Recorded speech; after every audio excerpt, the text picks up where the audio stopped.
Hello, ladies and gentlemen of the internet and of YouTube, and welcome back to Ringlight Fables.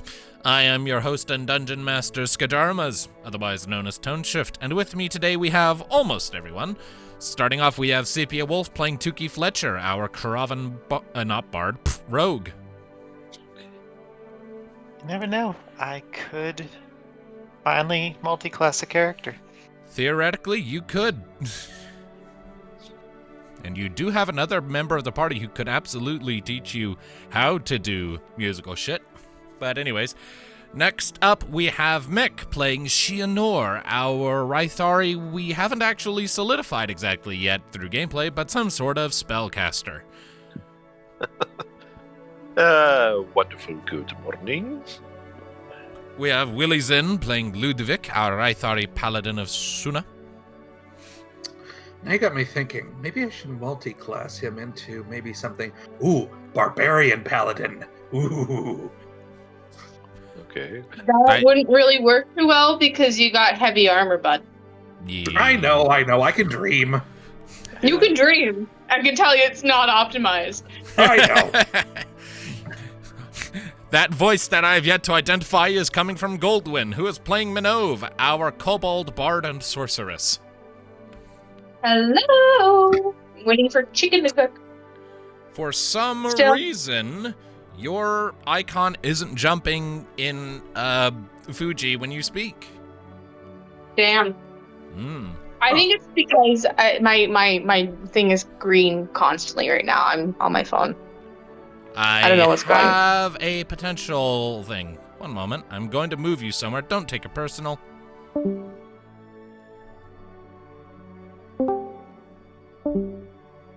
Doc, get back here.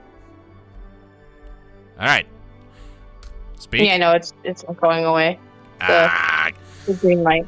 So I'll just mute for a little bit, until I get downstairs. But I am here. I am present. Grumblesome. And last but not least, we would have Impulsive playing Kari, our Kraven bard, but he's not here at the moment. We haven't actually heard from him, so we're not sure what's going on. Hopefully he'll join us soon, but we'll see. Where did I put my ball? Where did it go? There it is. What? I have a ball, and I dropped it. Okay. And no, that is not a euphemism or a metaphor. I literally have a ball made out of acrylic. That's my fidget toy. And it keeps falling on the fucking floor! Anyways, so... Don't fidget so much. Do you think I can help it? Okay. Motherfucker! Do you think my ADHD will just go away if I ask nicely? Could be. Have you tried? I have been on this fucking planet for going on 30 fucking years. Not a single thing I have done besides having something in my hands to fuck with has dispelled my need to fidget with things.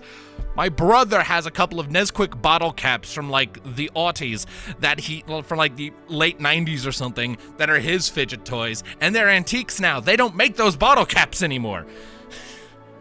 They are so important to him because they are his fidget toys that he went dumpster diving to get them back when someone accidentally threw them away. Damn. He got him. The baby.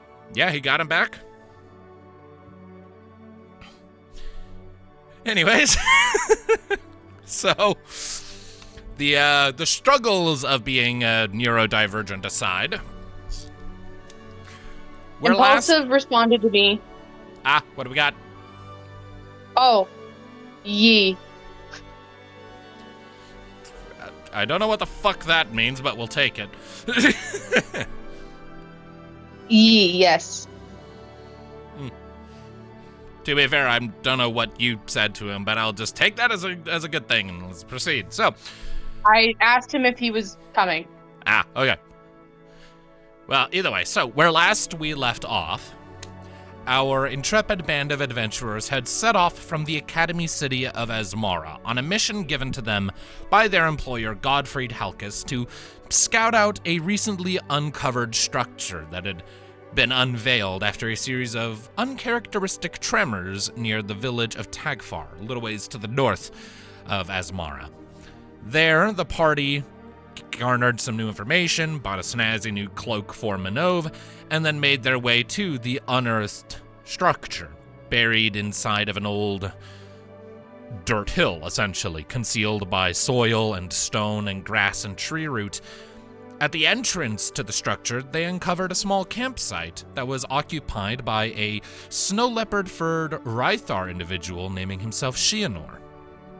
After some back and forth, the group discovered that they had a mutual interest in this ruin, and Shianor had an interest in getting a good word in with the Solemn Erudites that the party indirectly works for, and so an alliance was struck, and into the ruins they spelunked.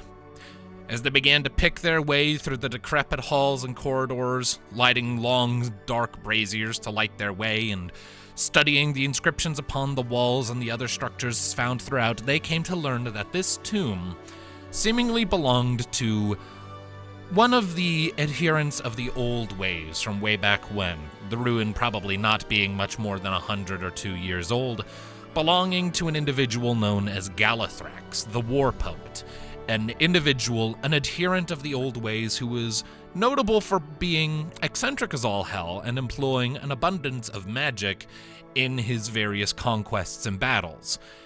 And this entire tomb was a bizarre project of obsession for him. He would eventually go on to be slain by a wyvern after being betrayed for the third time, this time by one of his brethren. Also, that said brethren could make off with something that the historical relics within the ruin proclaimed as his divine gem. What that means precisely was left unclear. But another mural further in showed Galathrax being slain by the wyvern, and the thief in question, depicted in very unflattering terms, absconding with a blue crystal that has led the party to suspect that it might have some connection to the blue crystal that they found in the old ruins deep in the Forest of 1,000 Rivers, some like 20 sessions back. Venturing into the final chamber of the tomb, they found the crypt itself, the sarcophagus where Galathrax was kept, and there they found him as a long decomposed skeleton with a ring stone and various other things. But curiously, the finger bones on one hand had been bent backwards as if something had been aggressively pried out of his long dead fingers. The sarcophagus also stood conspicuously open. It seems that someone beat you all to this ruin and absconded with something that was in Galathrax's possession and death. Given the discrepancies between his appearance in the murals and his appearance in the sarcophagus, it seems likely that whatever was taken was the divine gem. With concerns about this rising, Minnove was able to just barely pick out a lingering scent from the ones who had preceded you into this dungeon, and came to the conclusion that they were possibly Kraven. It's difficult to prove this with any degree of certainty, however, given how long it's been and how many other scents are competing for dominance in this place. A quick finals just scouting run, another quick loop through the dungeon confirmed that there were no other signs of the of the individual leaving any signs of their passage, besides just a very slightly thinner patch of dust. And therefore, there was nothing else to find to give any hints as to who had preceded you here. So with all of that said, your notes, maps, diagrams, and other things jotted down, you made your way out of the dungeon, closing up doors behind you as you went to largely leave it as you had found it, with a handful of exceptions, namely, I believe Ludviek wound up taking a +1 axe from the sarcophagus room. Yep. But basically everything else was left as you found it. And where we last left off, the party were making their way out of the ruins and back into the light of day, topside. That is where we left off, and so that is where we shall resume. So, ladies and gentle peeps, you emerge back out into the light of day. Sunlight streaming down from on high, counteracting the chill in the late autumn air rather well. And you emerge near Shianor's camp, which is basically right where you left it.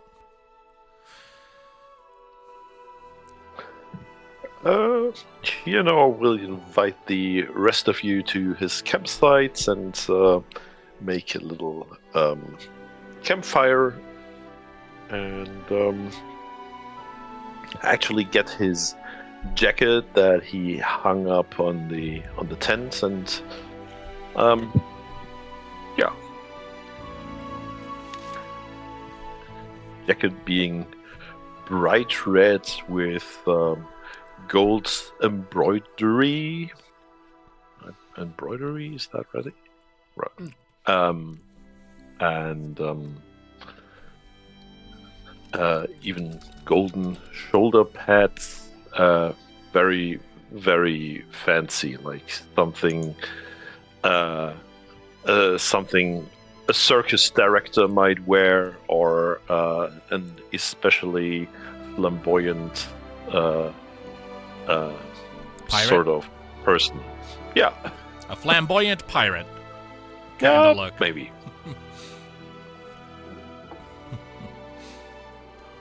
You will certainly have a very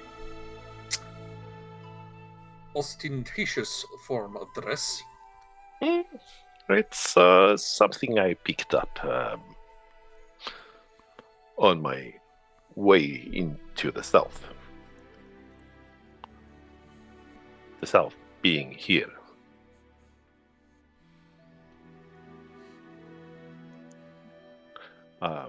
Been traveling for quite a while. And yeah, it's nice. It suits me, I think, and it is a perfect dress for the hunt. Can never go wrong with red. Correct. I figure you might be biased in this, Minnove. What? No. I think people would very much agree with me. He just gives her his own shit-eating grin back at her, like, yeah, I know what you're doing.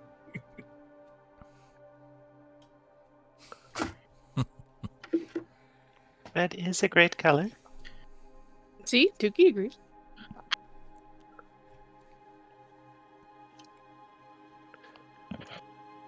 So, are we going to start the way back to Asmara today?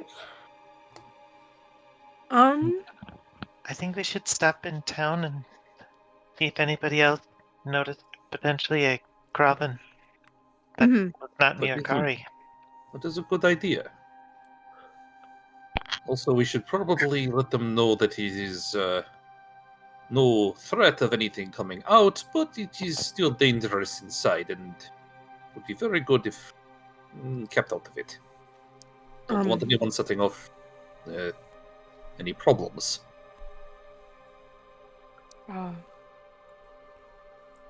At least getting at some sort of time frame of when this person went into the ruin or the temple or whatever might give us an idea of the time frame of either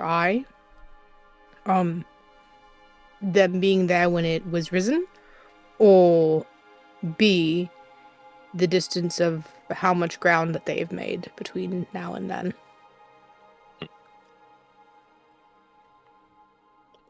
If we can get anybody to give us some sort of answer. But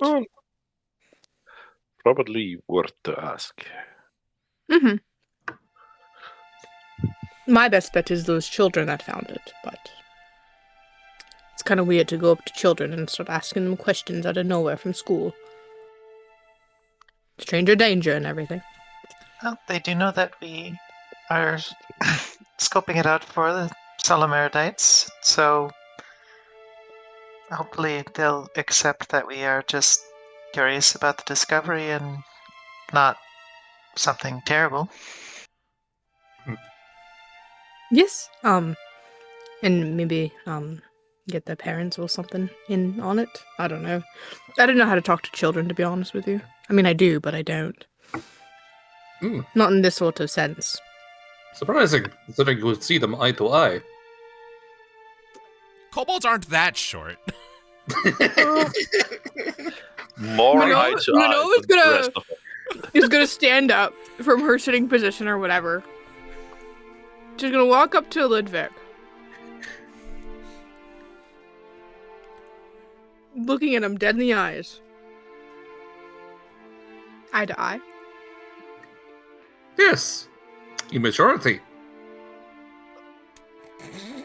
That's That's even fucking worse, bro.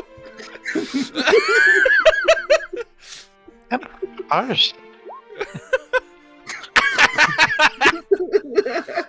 Fucking grasp. Shane Boron's not here. It'd be a great pick-me-up for him. Somewhere back in his, just somewhere back in his Mara. Sure. Me asking you was me asking you if you were sure. All right. What is this? That's an attack roll. Yeah. You still have For to some reason, roll. it's not letting me attack. It's in the attack roll. It's because it says spell safety. Jesus. So Wow. that's a 25 to. What spell are you fucking casting that at? What level? Your 5th level, because it's a 5th level. What? It says it's a cantrip. Yeah. But it scales. It rolled Oh. 5 dice instead of 2. Oh. Yeah. Why did it roll 5 die? I don't fucking know. How did you program Okay. it? It rolled I don't know. It rolled 1 times 5d8, whatever that means. I don't know. It's- Anyways, I'll just roll. I'll just roll it. I'll just roll it. Okay. What's the spell save there for? I don't see it. Don't worry about it. It's no save. It's no save. 10. Okay. So you reach your hands out, grab onto Ludviek, and the camera kind of pulls out a bit as, like, all the way over to the village not far away, as there's just this rolling boom of thunder that just kind of over the town. A few birds scatter. Someone looks up at the completely clear sky and squints. Oh, a bad omen, that. And keeps on the way. We cut back, and Ludviek is now slightly, his hue has shifted down a few bits with just, he's kind of sooty and smoky. Are you usually in the habit of attacking each other with lethal force? And a little bit of that, 10 points. And Ludviek is just like, it's all in good fun. Besides, some of us need the practice. I see. And Cast it again. I'm joking. Oh, well, in that case, roll up the sleeves. God, what the fuck has happened? I think I don't know what happened, but my microphone just went spinning. Oh, Like, geez. literally, I had to catch it. God. Let me see if there's any way for me to fix her cantrip. But, anyways. Either way. So that was a very loud thunderclap that just rolled out everywhere after that shocking grasp. Well, it's So- not a thunderclap, it's just lightning. Yeah. Lightning creates thunder. Thunder is the sound. No, thunder is the sound. Lightning is the visual. Yeah. Yes, Yeah, and you they're just pretty- created lightning. So that But do you hear a light bulb? Minnove, we established that people heard it over in Takfar. I'm sticking with the narrative I have created. Yeah, I mean, you created the ka-chow, and then you got a kajiga. I am playing it for laughs, yes, but that is the continuity now. Oh! Yay! Hooray! I had to run to the store to get a new pair of headphones. Oh, no. That explains a lot, actually. How you doing, man? Good. I went to put them on and they just snapped in half. Oh no! I fucking hate it when that happens. Believe it or not, I've had that happen to me a few times. It sucks. Yeah. So much. I had it once. We'll put them on and... Oh, so for the cantrip dice, I just roll it by 1, 2, 3, 4. The spell thing is just 1, 2, 3, 4. Ah, okay. Impulsive, you gotta help me. Goldwyn's attacking me. I mean, yeah, so to get you caught up on what you've missed... probably deserve it. He did. Wow! Ooh. It's true, but wow! Okay, so to catch you up on what you have missed, it's not a lot. The party just stepped out of the tomb after I gave a full recap of everything that they found down there. The party went over a few basics. The group kind of wants to head back into the village to ask around a bit after who might have preceded you all into that tomb. And Minnove was like, I'm not entirely sure I should be the one to talk to the kids. I'm not great at talking to kids. I mean, I am, but I'm not. At which point Ludviek, master of biting words that he is, came in here and said, oh, interesting you should say that. You're the one who's closest to being at eye level with them. To which Minnove asked, eye level? And Ludviek responded, yes, in maturity. And Minnove cast Shocking Grasp on him. It's relatable. I sounds like I was correct in my assumption. Yes. You were. You very much were. Sounds like he deserved it. Oh, he did.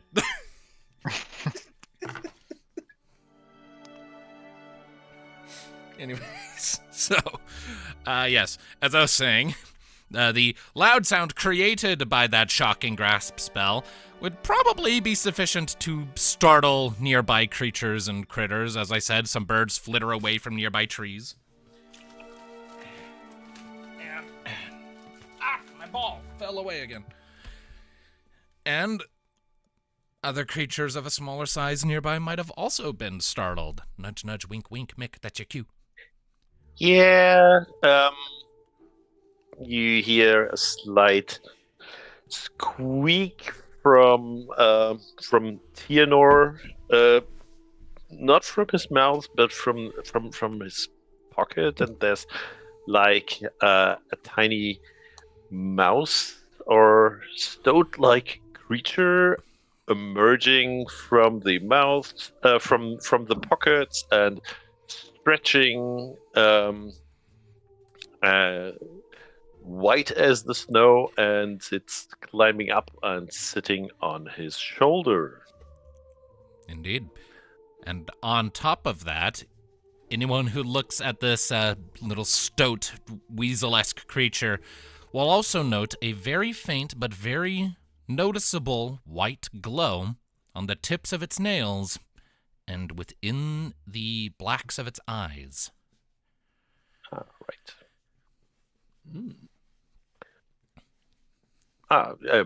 This is my familiar.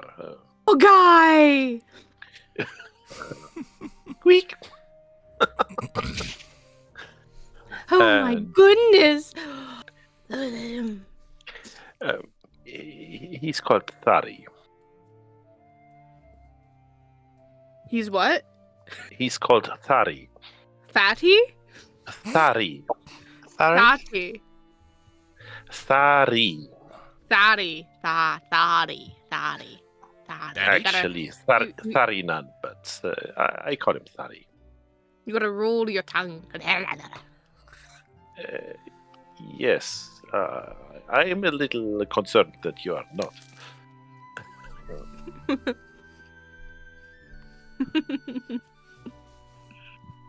Proper pronunciation. You've heard of this. Some spellcasters having these familiars. Creatures connected by magic in a bond. Correct? It is correct, yes. In a sense.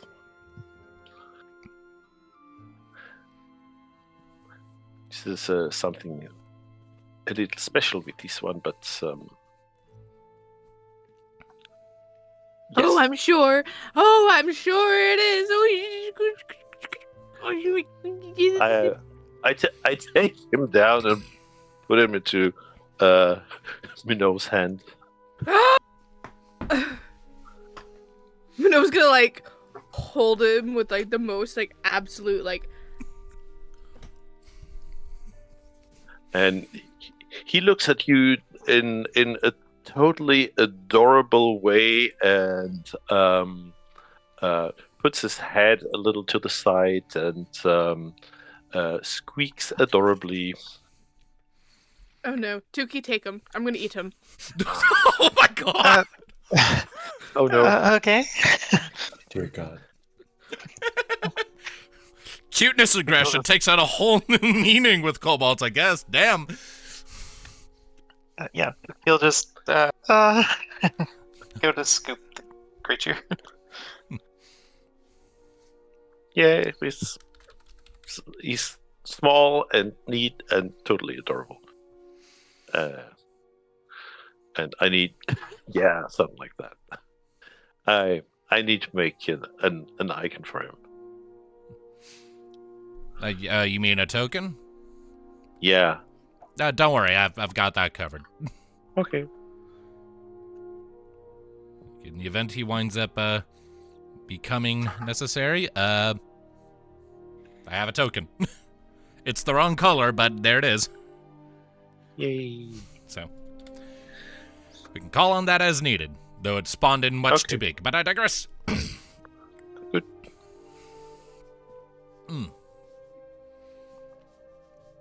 Oh my goodness. Well, with this little guy.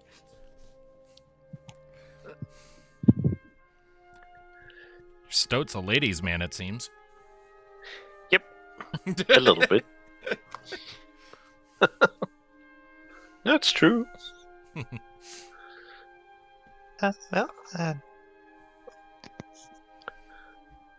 Here's him back. Okay. Yeah, after a while, he jumps back to Shianor with a huge leap and lands back on his shoulder. Oh my god. Please don't eat him or shock him. Ludviek nudges Kari and says, if you got a familiar too, that would add quite a bit of interest to any of your music performances. Want you to know that. Hang on. Actually, let me look at one thing first before I answer this question. I want you to know I don't need a familiar for that.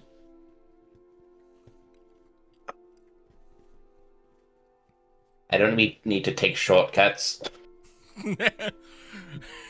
However, taking shortcuts does lead to greater results. To faster results, mostly.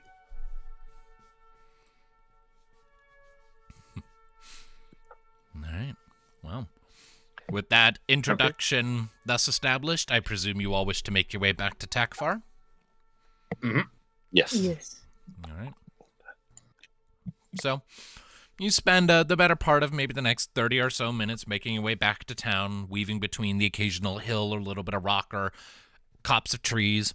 Eventually, you make your way back into the beating heart of the town proper. you've only been gone for I'd say maybe 3 hours at this point at most. So I think you arrived fairly early in the morning, didn't you? I feel like you did. So it would only be lunchtime right now. Yeah. I think. Yeah. It sounds right. And even if it's wrong, well, it's the continuity now. I'm God. I do what I want. So it's lunchtime. So you have a handful of tasks you kind of wished to see to. You have you want to investigate the matter a little further. So who's going where? I would like to see if I can find anyone, to have anyone tell me where maybe the schoolhouse is and get more of an idea on who these children that found. I don't think they might have schoolhouse, but yeah. Asking around a bit, you kind of find a regular old human woman, looks to be maybe in her 30s, who kind of tilts her head at you. Goodness, a schoolhouse here, wouldn't that be nice? Town's a little bit too small for that, I'm afraid. All right, well, do you happen to know the children that might have was around when the earthquake had happened? Let me just double check my notes here. I have their names. You have their names? Oh yeah, we were told by the what's his face. I did not write them down for some fucking reason. It's a good thing that Kraven have perfect memory. Tuki can call you out on that. I'm fairly certain I wrote it down. I was stupid and didn't. I'm not seeing it, so... No. Either way, so... one kind of nods. Oh, you mean Danis and Tira? Danis and Tira. Yes. Do you happen to know where they might be around this time? Just have some questions regarding the matter as such. Well, they're both pretty young, got a lot of energy to burn off. Haven't been allowed to go far outside of town since they stumbled on that unearthed ruin, but, well, when's that ever stopped kids as young as them, eh? They're a sprightly duo. They like to get into mischief and climb around on things. Honestly, just look for the loudest pair of kids running around faster than everyone else, and if one of them's a Krovengal, you've probably found them. All right. Sounds good. Thank you, ma'am. Right, and I got bread to deliver, and she wanders off with, bread basket hooked under her arm. All right. You know what we should do to bring the children out? A race? We could do a race. Or we could do a big performance. Oh. That might be a good idea. If they're loud and riley children, then they're very likely to be uppity, dancey, and very, very vigorous into the music itself. And children will, in my experience, children likely stop to play with the musician or around the music. In my time as busking and such.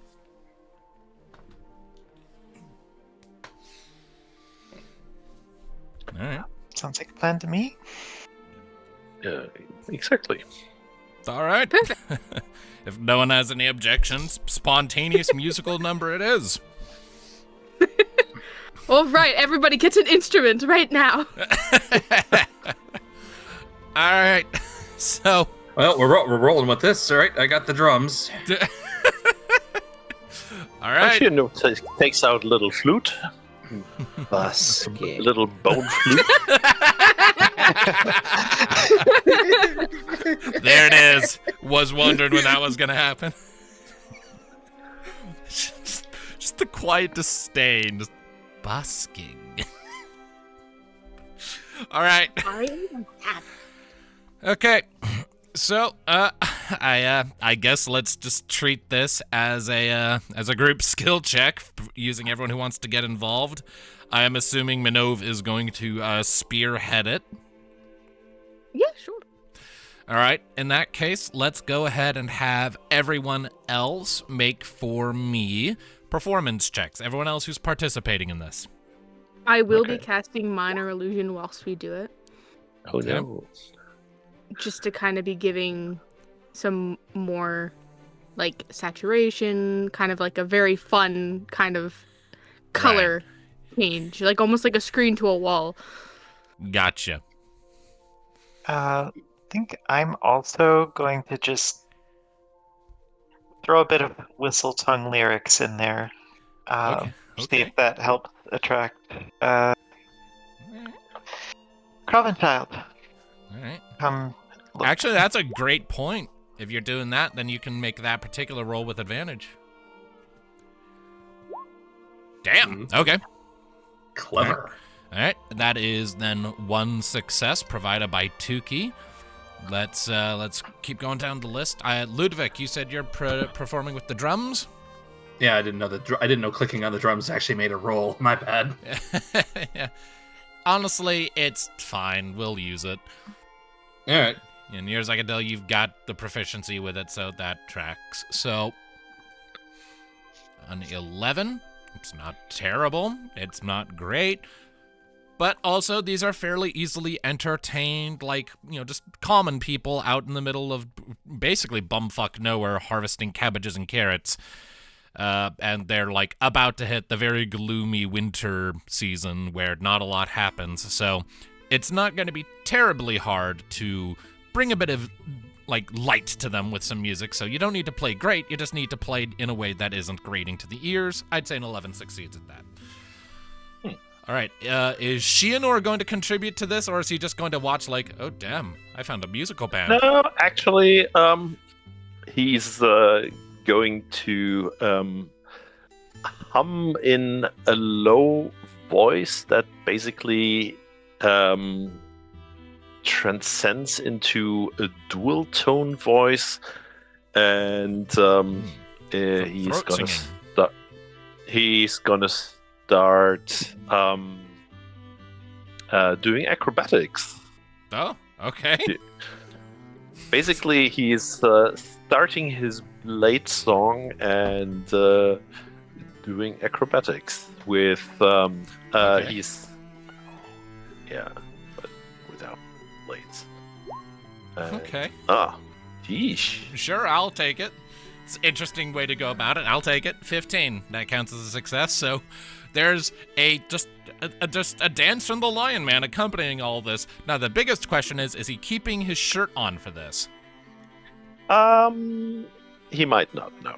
Okay, so topless Lion Man bringing is bringing all my milkshakes, bringing all the boys to the yard. Okay. He's doing it for the MILFs, okay? There's some MILFs in this town, and he's putting on a show for the MILFs, for the DILF. He's pretty good looking, but for somebody who likes very hairy people. These are a bunch of farmers, probably. True. You're trying to get the attention of kids, and yet Minnove's over here like, yeah, bring on the MILFs! Well, if you bring the MILFs, they might bring their kids, so... True. Oh. Okay. At least have a little bit of eye candy for them. I Okay. agree. Everything about this is so cursed already, and I'm here for it. Yeah. All right, Kari, what is Kari's contribution?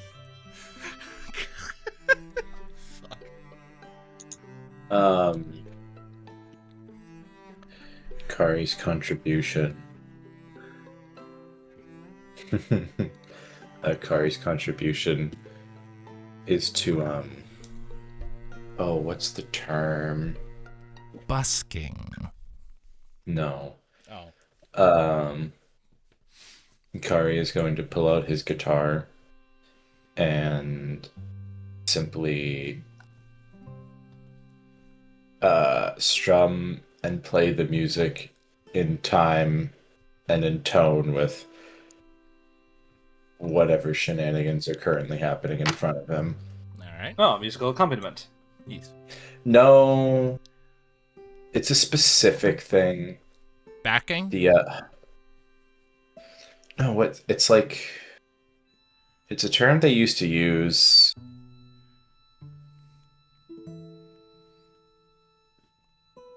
Old cartoons did it a lot, and there's a specific term for it, and I can't remember it right now. Neither can I. Sound effects? No, because it was music. Okay.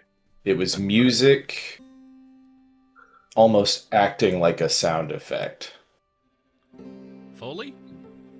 No, because that's just sound design. I don't know then.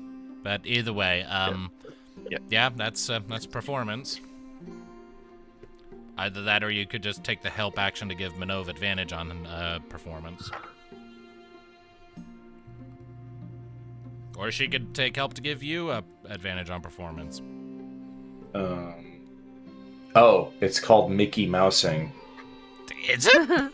Okay. Yeah. Interesting. This technique perfectly synchronizes the music and background score to match the exact actions and physical movements happening on screen. E.g., a rising harp as a character climbs stairs, or a stinger when someone blinks. So Kari's doing this to his acrobatics. Okay. All right. I forgot it was literally just Mickey Mouse saying. I mean, hey, that's a fun bit of historical trivia. I'm happy to know that. But, yes, performance for that, then. All right. Guys, this whole thing we're doing... we're That's not... a horrible roll. Oh my gosh. But still a success. My pain. Like, any trouble Kari might be having is simply just because he's, like, the Shianor guy is, like, brand new, and you're not, like, familiar with him yet. So when he starts doing, like, this shirtless dance routine, you're kind of thrown for a little bit of a loop, and you have to kind of scramble for a second, but you've been thrown curveballs when performing before.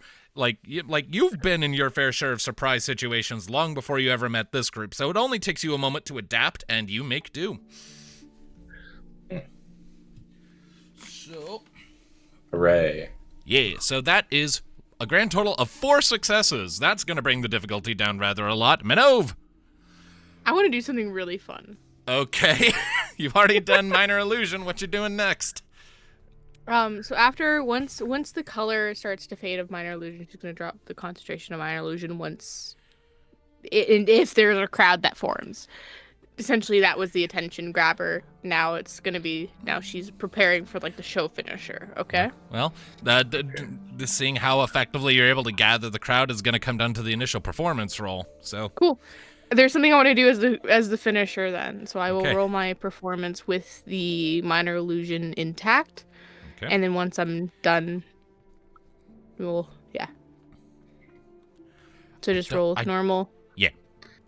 That said, I don't think it's possible for you to fail this with your bonus and how low the DC is dropped with all these successes. That's another really bad roll, though, for Minnove. I said, feel my pain. So the original DC was only 10, and with those 4 successes, it was dropped to 6. You overshot by 10. Oh yeah, you've got a crowd. Hell yeah! She's gonna drop the Minor Illusion. Yeah. And in succession, once they hit the final chord, she is going to, with like some rolled up pieces of paper, she's gonna throw them in the air with catapult. So that's gonna launch. You don't need to click it twice. Oh, sorry, I didn't see it pop up. With catapult. And then she's going to one or two.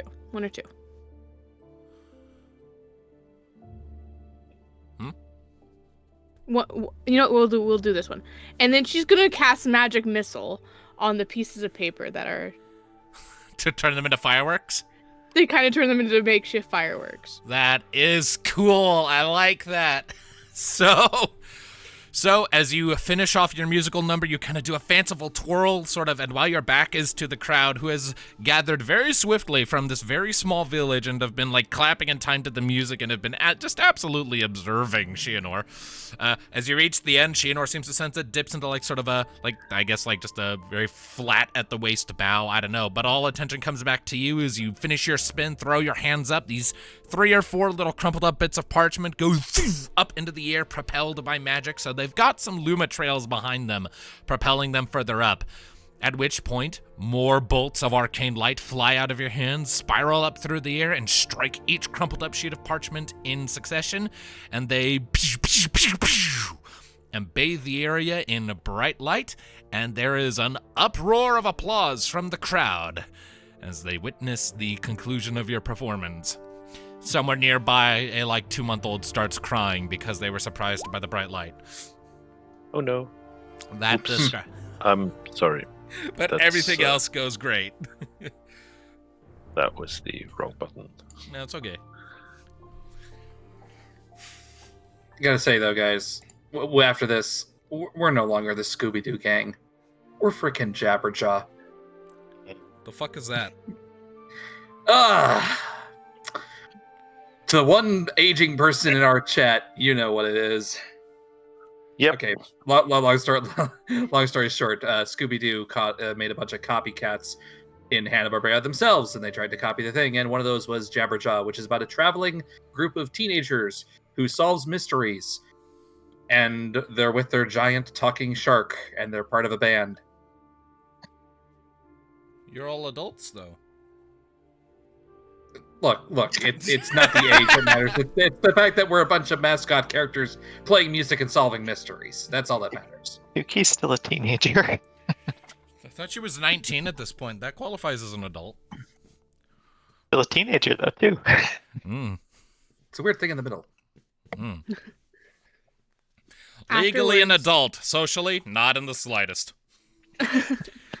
Afterwards, Minnove is going to take a bow and try and see if I can spot those children. If I can see any rambunctious kind of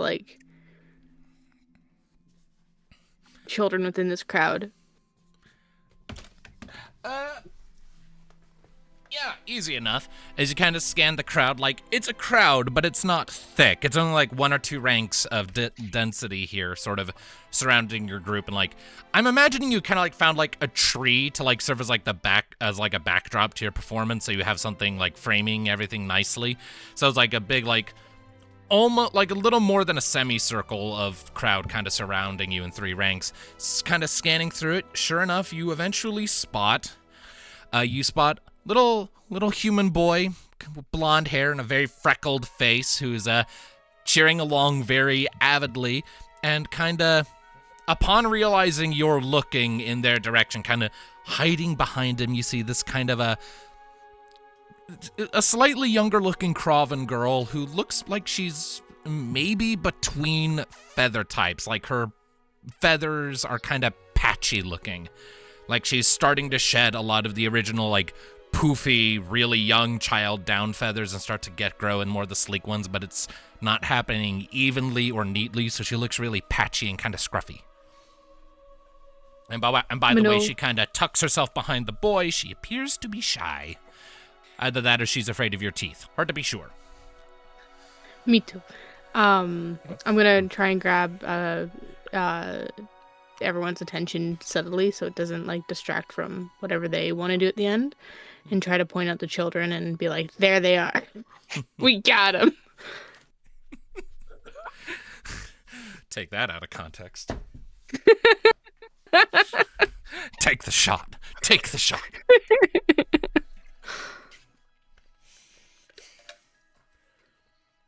Take the shot. Does anyone want to do anything else at the end, or just... I'll leave it up to you. Cool. I think Tuki just be like, I'm not the showman. I don't know how to close this out.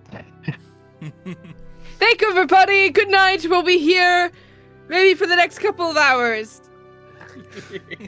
We'll be here for at least a couple of hours.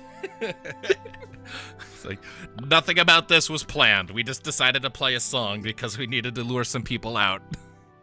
Good day, good day. Enjoy your chores. Enjoy your mundane lives. Okay. Some coarse She says that more or less under her breath in a joking manner. Okay. All right. So. And go in. I don't want to say approach the children, but approach the children. Okay.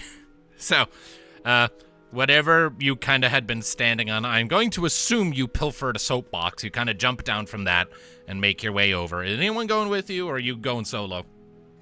Anyone that sees her can come. Okay. Or Two cues. Okay. No, what were you? Sorry, I didn't mean to keep cutting you off there, bud. If nobody volunteers, I'll come along with you. So, that, I believe, brings us to Minnove, Shianor, and Tuki. Mm-hmm. All right. Yeah. So, you make your way over to these two kids. The human boy comes running up. You assume Danis, given that that's kind of a boyish sounding name and he's the boy of the two, kind of just comes running right up to you with like stars in his eyes, like, where'd you learn to do that? You see, I learned through very, very well. Minnove's like, I don't know what to say. Myself, I taught myself. Hi. Wow. The light show at the end, was that magic? Yeah, it was. Pretty cool, right? That means you've got a magic rock. Yeah, I do. And she's gonna like kind of like open her jacket and just like show the child, like, look at it. He just kind of stares at it with these wide eyes. Whoa, can I hold it? Yeah, just don't drop it or be very, very careful with it. If it gets broken or anything, it might not work for me anymore, and it's very important. He kind of deposit the ring stone into his hands. It's a fairly hefty rock, so his hands kind of lower a bit as he takes it into his palms, and he looks at it with just big ol' eyes. Whoa. Pretty cool, right? Yeah. How's it glowing like that? Well, you see the ring, right? Yeah. You know that big white thing that you see in the sky that you go to sleep to, and it's moonlight is very pretty. What's a moon? Beat me to it by 1 second. Yeah. I said it purposefully. I want to make it be very clear. Of course, very of course. purposefully. Like, That little rock, that little stone that you're holding, well, and she's gonna kind of lean in closer to the boy, into his ear. Legend has that it came from the ring. Is that what falling stars are? Exactly. Do they grant wishes? I mean, I haven't tried, but what kind of wish would you wish for? Gotta make sure it's a big good one. Shit, now I gotta think about it. I hold back to say not until you are a very strong spellcaster. Is Shianor actually saying that? No. Okay. I'm trying to hold back.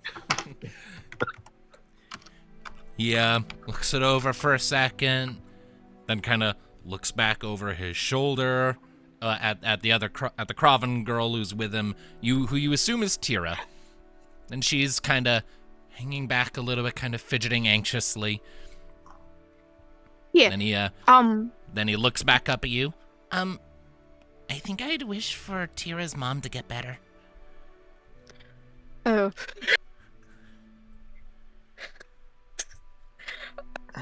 Hold on. Sorry. Oh no. What? Because I was like, oh, Grant, whatever wish he does, like, I'll do like a little fun, cute thing. And I was like, okay, I'll make him like cast a spell or whatever.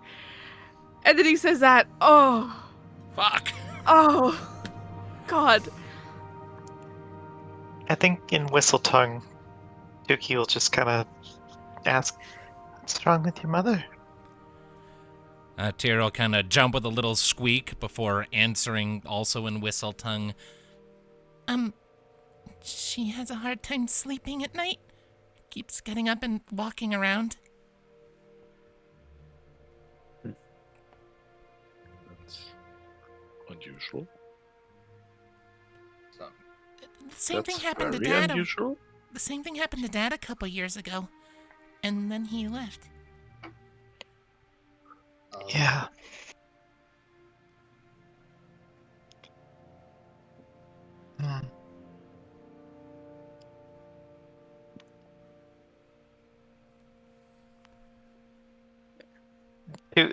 Since he's been speaking in Whistletongue, Tuki just looks like she actively does not know what to say anymore. Yeah, that back and forth was all in Whistletongue, and I don't think anyone else in the party except for Kari understands that, so you just heard some Kari's bird song.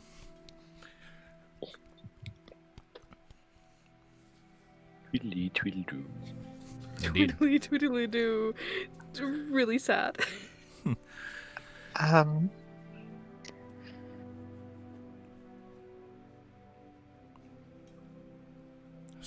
I'll level with you. Wasn't expecting the conversation to go this way.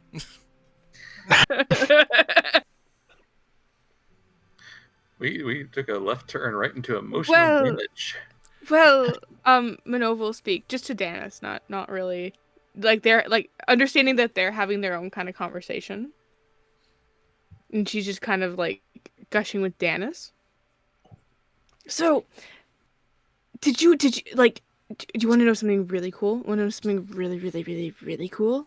Mm-hmm. So she's gonna put her hand over top of the little stone, or like underneath the little boy's hands, right? Okay. And she's gonna say, "Okay, I want you to repeat after me." Mm-hmm. Okay. You think you can do so? I can try. Okay. What spell can I do? It's not fucking Shocking grasp. Shocking grasp. No! Okay, I have an idea. Prestidigitation? Yeah, I was gonna say prestidigitation, or actually another one. I'll do minor illusion. Okay. Prestidigitation was the next one, but I think minor illusion would give like the vision of like something really cool happening in his hand. Okay. So as Minnove is kind of having her hand under his, she's gonna repeat the incantation for minor illusion. Basically just speaking in dragon tongue. Yeah. All right. And what do you want the illusion to be? Kind of. I want to try and insight on this child to see what he would really think would be cool for it. Okay. But I'm thinking of something with like, and I'm leaning more into starry kind of thing because he said Ringlight, the star, fallen star, and such. Okay. Well, I mean, you can make an insight check.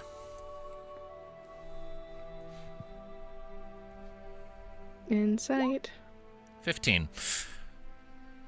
I mean, the kid's face is positively glowing with just awe and wonderment at this ringstone, and not just because the ringstone is glowing and it's reflecting off his face.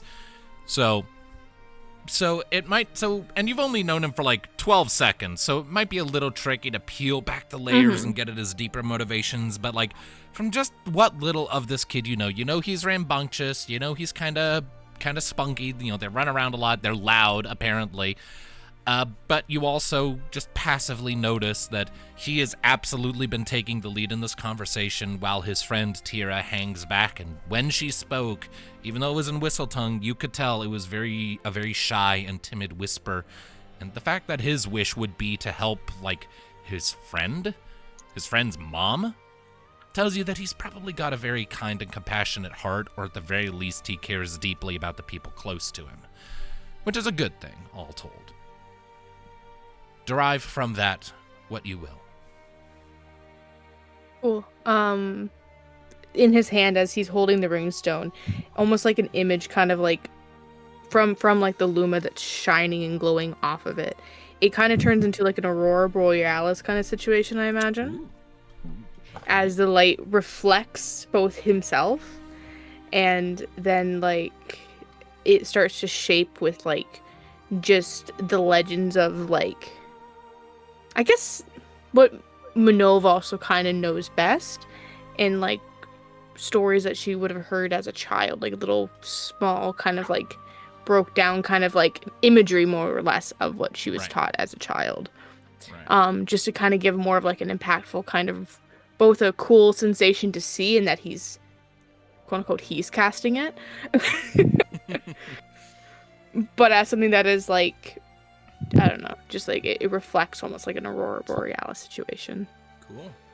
An aurora borealis with some cool imagery hidden in the margins. All right. So you kind of walk the kid through these steps with these sort of uttered incantations, and his eyes widen as the curtains of light kind of unspool from the stone, rise up between the two of you, and just kind of undulate softly in the air between you two. And that finally kind of pulls Tira over to kind of walk up and look into the stone too. Look at it. That's cool. Mm-hmm. And you did that. I did? Yeah. You felt that? My hands kind of tingled. Yeah. It's Luma. Oh. Crazy, huh? Take a lot of time to... He kind of looks over at Tira. Tira, you seeing this? Mm-hmm. Cool, right? Yeah. You just gotta say a couple words and it works. It's so smart.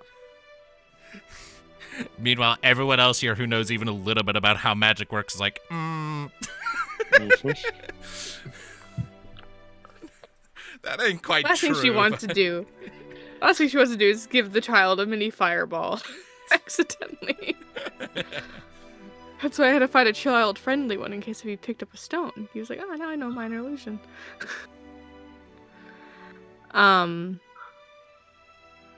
Anyways, actually, I have a favor to ask you if that's possible. Oh, well, yeah, sure. What's up? So, my friends and I are investigating some of those weird tremors the other day. Investigating? Does that mean someone committed a crime? Is there a bad guy? No. No bad guy of the sort. This town's obsession with crime. Maybe. The kid just kind of deflates a bit. Oh, I wanted to be a detective. I mean, you could be. You could so be, actually. How did... You were there when it trembled, right? You and your friend? Oh, I mean, we weren't, there when it was uncovered. We were kind of playing around in the trees. We usually play around in the trees if only because if there's, big scary animals, they'll have a harder time getting us when we're out there. So, but, the tremors, just kind of had, happened, and then, we went out the next day, and then we found that big hole in the side of my favorite hill. And... Oh. Did now here's the question about your detective work. When you were playing up in the tree, did you get any good sight of like the area around? Yeah, I guess. It was grassy. There were bushes and some dirt. This is where my knowledge in speaking to children stops. You happen to see another oven? Any other Kraven? I haven't. Tira pipes up. I did. Yeah?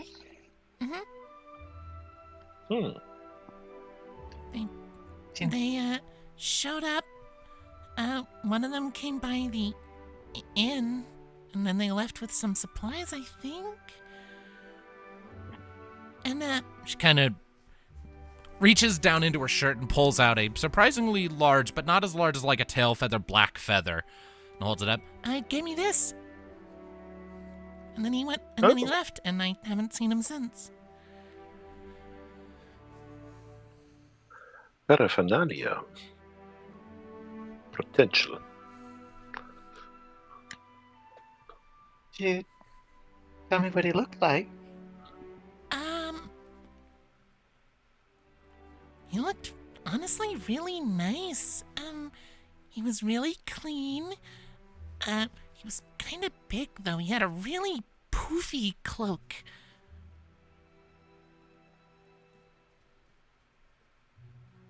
Like I think he might have been wearing a backpack under it or something. He was like this. He looked huge. But he talked very softly and very nicely.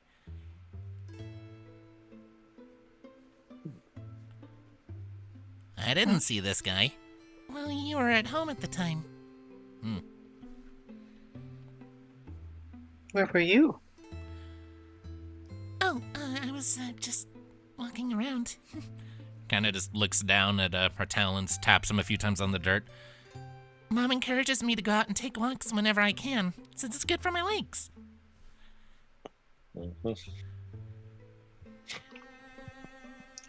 Oh. Yeah. I see you finally got what was going on there, Minnove. No, I understood what was going on. I just didn't want to interrupt if there was anything more added on to that was a long pause. Ow. The implications. Ow. Right? There is just so much shit that just naturally happens when the Kraven get involved, and none of it was planned. Yeah, like... Tuki is actively looking more and more uncomfortable the longer this conversation goes on. I bet.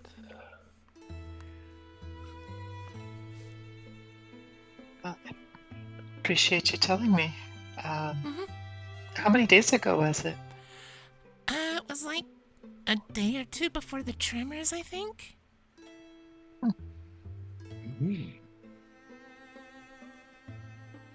A clue.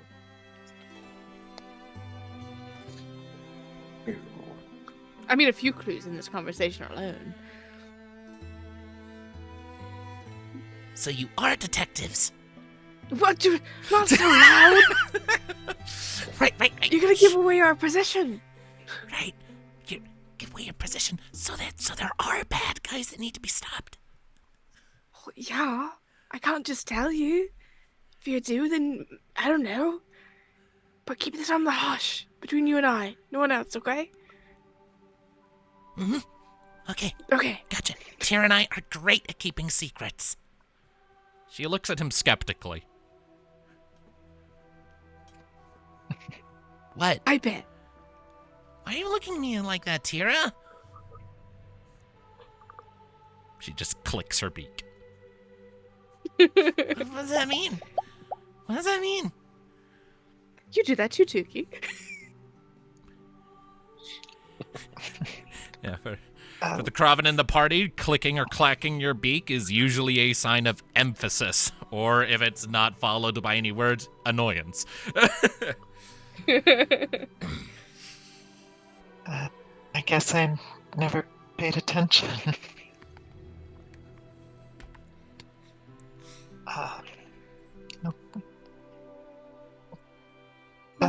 all I had. Thank you. Sorry. I'm just going to, and she's going to like walk away, but very quick.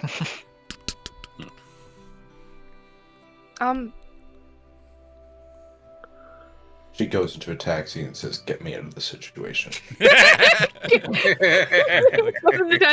Get me out of here. Just drive.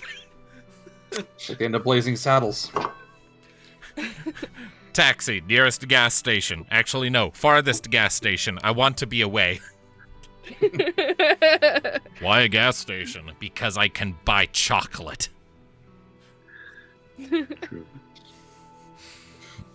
Joking aside, Minnove's gonna kind of like look between the child and her, and Shia, is there anything you wanted to particularly ask? I think I don't we wanna have leave you, everything. I think we have everything needed. Cool. Yeah. That was weird. I'm gonna follow her and hopefully meet with the boys back. Honorary girl today, right now, I guess. I don't all right. She's gonna then just start kind of following Tuki. Okay. As you're going, you hear Shannon go, "Oh, we're done?" I thank you very much for your cooperation. That was very helpful. Okay, bye, Dragon Lady! Bye-bye! Bye-bye now! Ta-ta! I'm very tempted to have him call, "Do you want your ring stone back?" But I know Minnove is conscious enough of that thing that was a gift from her mom to keep it on hand. No, the ringstone she has now is a gift from Tuki. All right. Well, even better, gift from girlfriend. Point stands. You're conscientious enough of your thing. Yeah, I imagine when they were done with their magic thing that when she was telling more about it, she took it from his hands, or he gave it back to her. Yeah, something to that effect.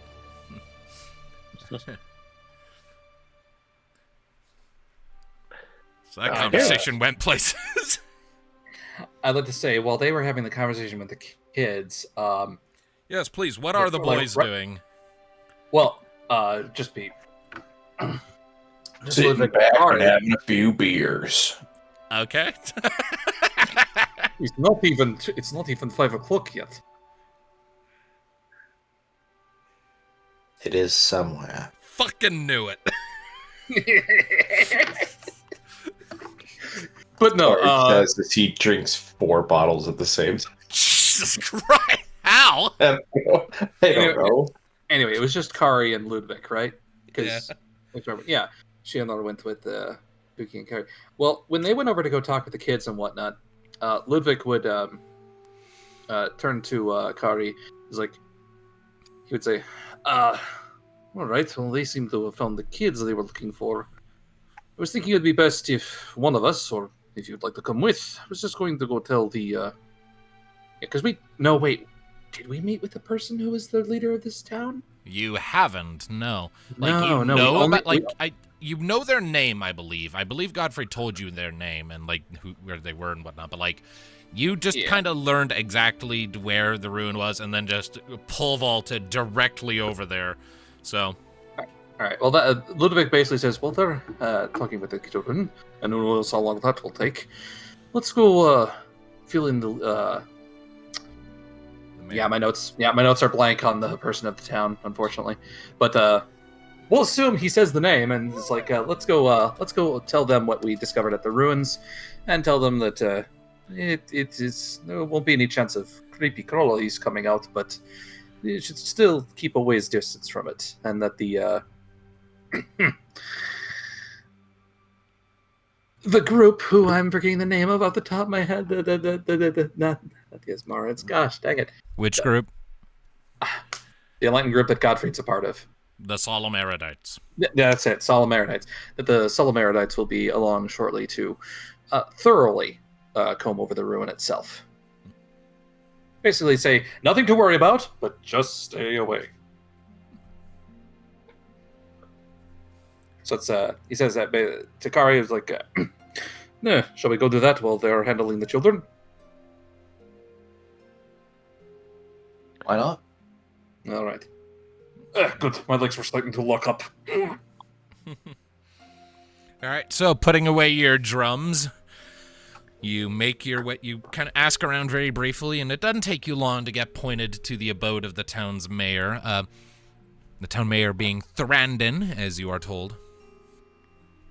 As you make your way over there, it's a fairly humble abode, given like it's not necessarily anything extravagant. It looks to just be a regular house on par with everything else in the town. The only real difference being that it's on a slightly elevated spot of land and has a fenced-in yard, but that's about it. Nothing else about it strikes you as being particularly extravagant or grandiose. It's just a regular-ass house. All right, well, But making your way up to the door and knocking, I assume? Mm-hmm. All right. So nice. Yep. Few knocks, a couple seconds later, the door pumps open, and kind of a well-trimmed kind of gentleman, maybe like in his 40s, pops his head out, looks you up and down for a moment. Oh, don't see many of your folk around here. My name is Thrandon. I'm the mayor of Takfal. What can I do for you? Greetings, Sir Thrandon. I am Ludviek, and this is my associate Kari. We are part of the group. We're basically hired out by the Solemn Erudites. We had heard about your recent quake issues and how they may have found some sort of ruins. Ah, I see. So you're here to survey those ruins, then? Actually, on happenstance, we happen to have found it quite easily, and have actually already done so with our group. And we came by to let you know what we had found. To summarize, it's actually quite simple. It seems to be some sort of crypt of some kind, dedicated to a much older magic user by, Kari, what was the name again?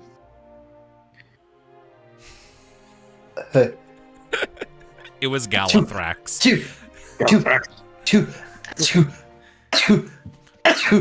Bless you. Yes, Bless yes, you. we get it. Ah, yes, it was a chew. Okay, smart ass. Okay. It's of, yes, Galathrax, yes. That was the name. I'm not sure if that holds any history to your town at all. Can't say as it does, no. Well, it is quite old. May predate the formation of your village entirely. Probably. Anyway. This village has been around for less than 100 years. That would explain it, yes. But the good news is there is no chance of anything threatening coming out of it. You should be quite safe. And the Solemn Erudites will be along not too long to do a more thorough investigation. However, there is most likely still some, well, it being something made by a magic user, and being a crypt, probably has some sort of, well, we didn't encounter any ourselves, some sort of traps or defenses of some kind. It did have something in the opening room that, well, we didn't trip it, thankfully, but it did imply that he did not take kindly to grave robbers. Well, we had sent people to look at it when it was first uncovered by those children, and we couldn't get past the front door, so did you close that front door behind you, by any chance? Ludviek just freezes, then looks back to Kari and says, did we? I believe you did. Yes, we did. Yeah, but yes, we did. He kind of quirks a brow at you and is like, well, if that's the case, then I don't foresee anyone in this village being able to get in there. Yes, well then. At least, then, you can have that peace of mind that, well, quite frankly, aside from being a ruin of a crypt, nothing much else to worry about. Right, well, I'll be... Though, I do have a side question about it. By chance, as you said, you don't get many of us around here. Did you by chance happen to hear about or see a Crovan who was passing through here? About the same time as the earthquakes themselves happened. I had heard that we'd had a Crovan pass through, but I didn't have the chance to meet them. They were gone before word reached me. It was like until they just stepped through. Why? Saw signs that the Crovan had also been poking around nearby that crypt. Feathers and the kind. Just might have been someone else who have found it or sought it. But he's not much to worry about other than historical relevance. Well, either way, we wanted to make sure to touch base with you, and the Salamaridites will be along before too long. I am not sure how long, but they will be. Well, that is good.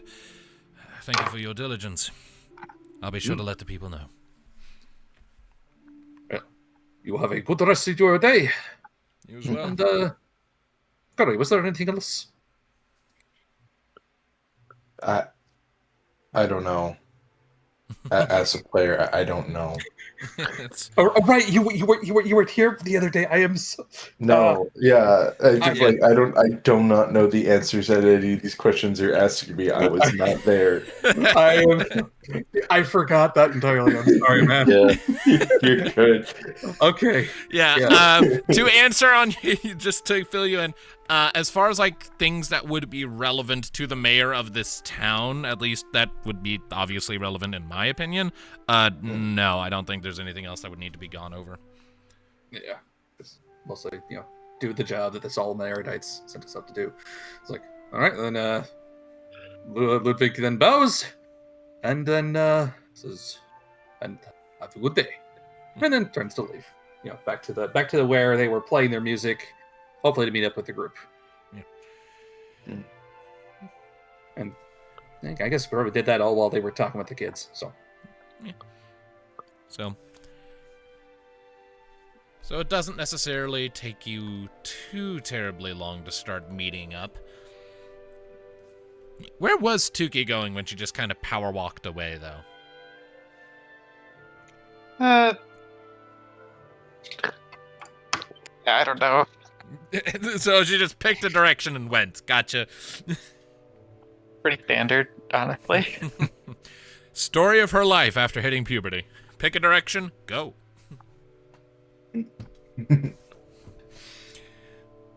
Go until you hit water. Then pick a different direction and go. Jeez.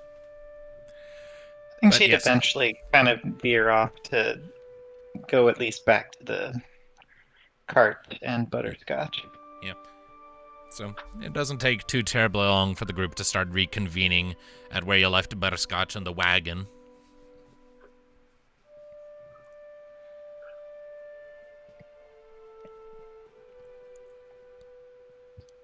Minnove will happily sit on the bench, kind of like, not happily, but like in the sense of like, oh right, so,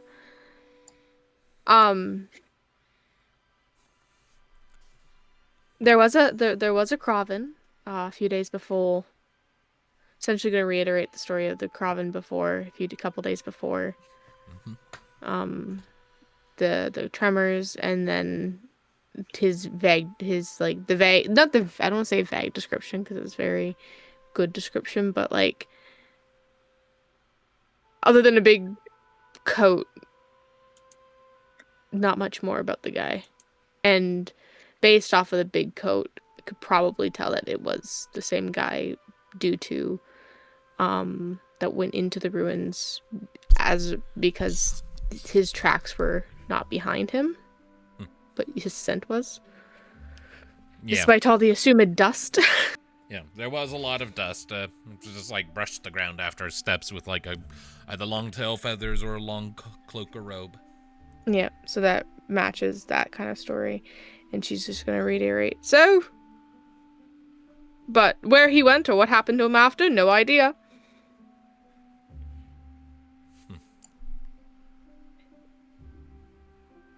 You think the tavern might know? If he stayed maybe a day at the tavern, but he could have been camping as well. Oh, it's a mystery. Well, it wouldn't hurt to make a quick ask, but it does not seem likely I feel like it's just a wild goose chase at this point. I do not think this coven looked like a goose. Well, no, it's... We should definitely ask at the tavern. That is a good place to start. Sounds good. And while we're there, we can, if we want to spend the night here and just enjoy ourselves in a tavern for the night, absolutely can do that as well. Or we can just head right back on the road and stop going right back to I'm eager to get back as soon as possible, but... Fair. Can't wet our whistle too much.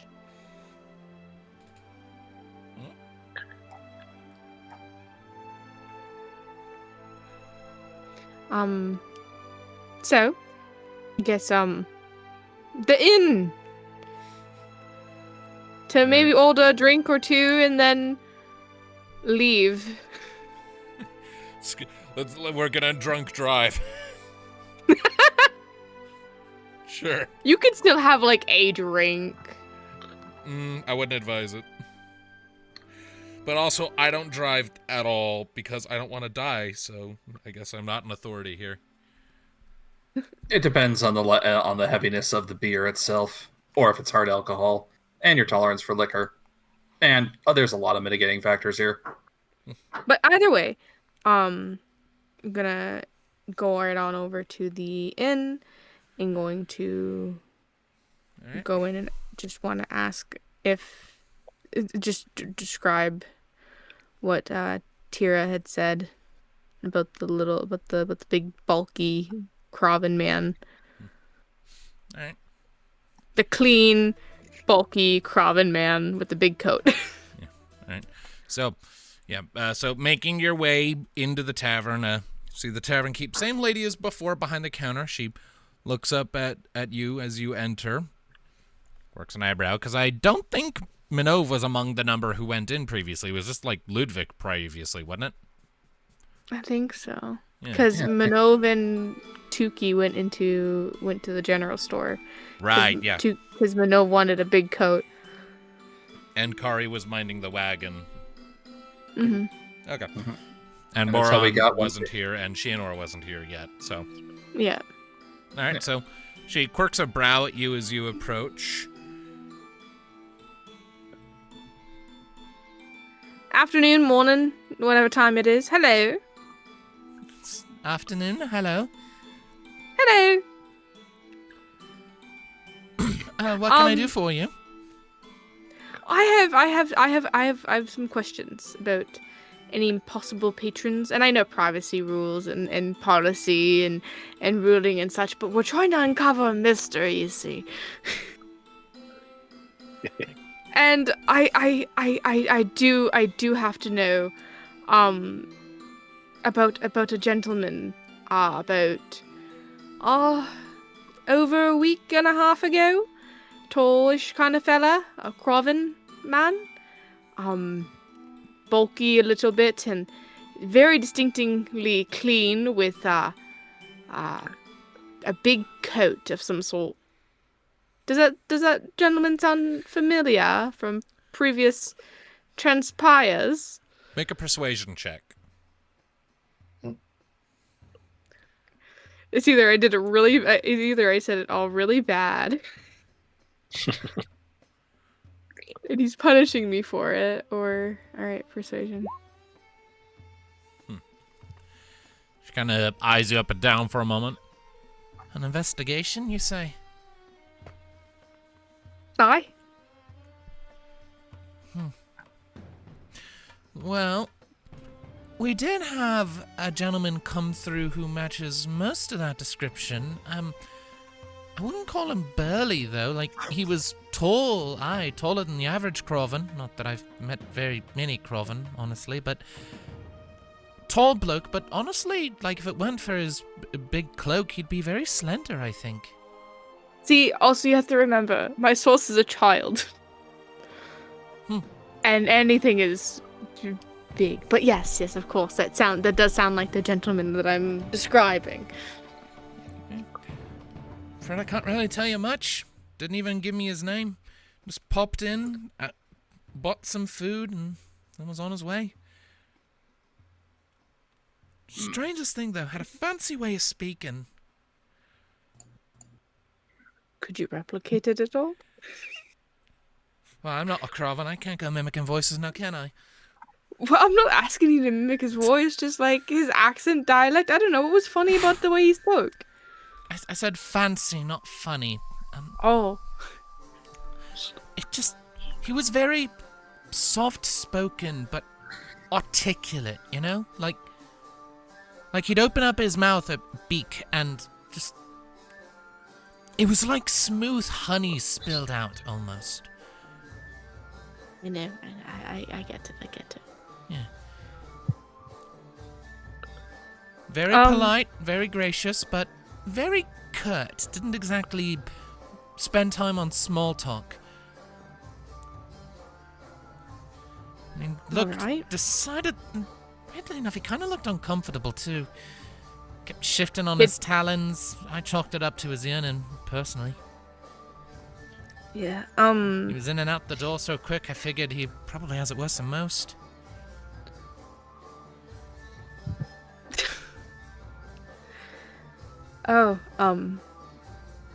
Yeah, it's unfortunate for him. Aye. But, I do want to, ask, from his glance, did he look like he was, like, holding something at all?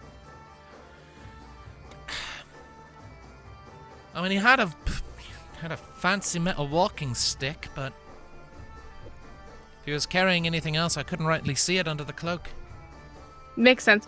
Big belly, huge mungus.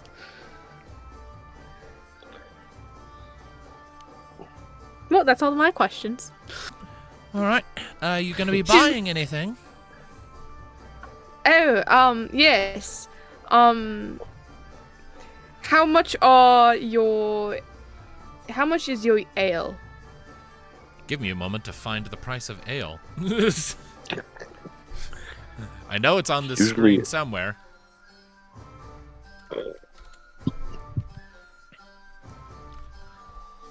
Well, it's usually only about 4 copper per mug. If you're looking for a full gallon of the stuff, run you a couple silver. Perfect. Do you have any... What? Do you have them in to-go cups? Oh, what? Small barrels, maybe. Kind of tilts her head at you. I mean, I could sell you a bottle, but otherwise, not really. Sounds good. She just kind of tilts her head. The fuck's a takeout cup?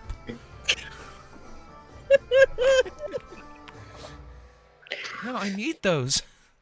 How I serve my customers. I'll buy whatever vial, glass bottle, and then buy the ale, and then we can go.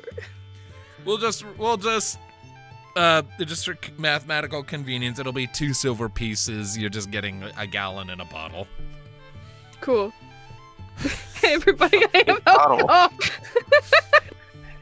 Yeah, but you see, because of Minnove's actions here today, the bartender will actually be inspired to create these to-go cups, and inspired by her bright, shining red color, this will usher in the era of the red solo cup in Asmara. Without a doubt.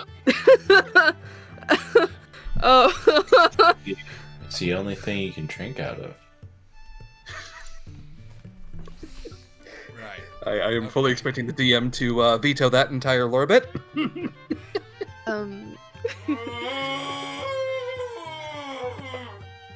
Okay. So, as such, Minnove will take the bottle, be like, "Thank you," and she's gonna hold it, and it's gonna be like, she's gonna be holding it, but it's gonna look like almost like a 2-liter in like a 2-year-old's hands. Like she's pretty big, but I'm assuming that this is a pretty hefty, good-sized bottle. It is a gallon of ale. Yes, you know how big a gallon of water usually is? It's about that size because it's volume.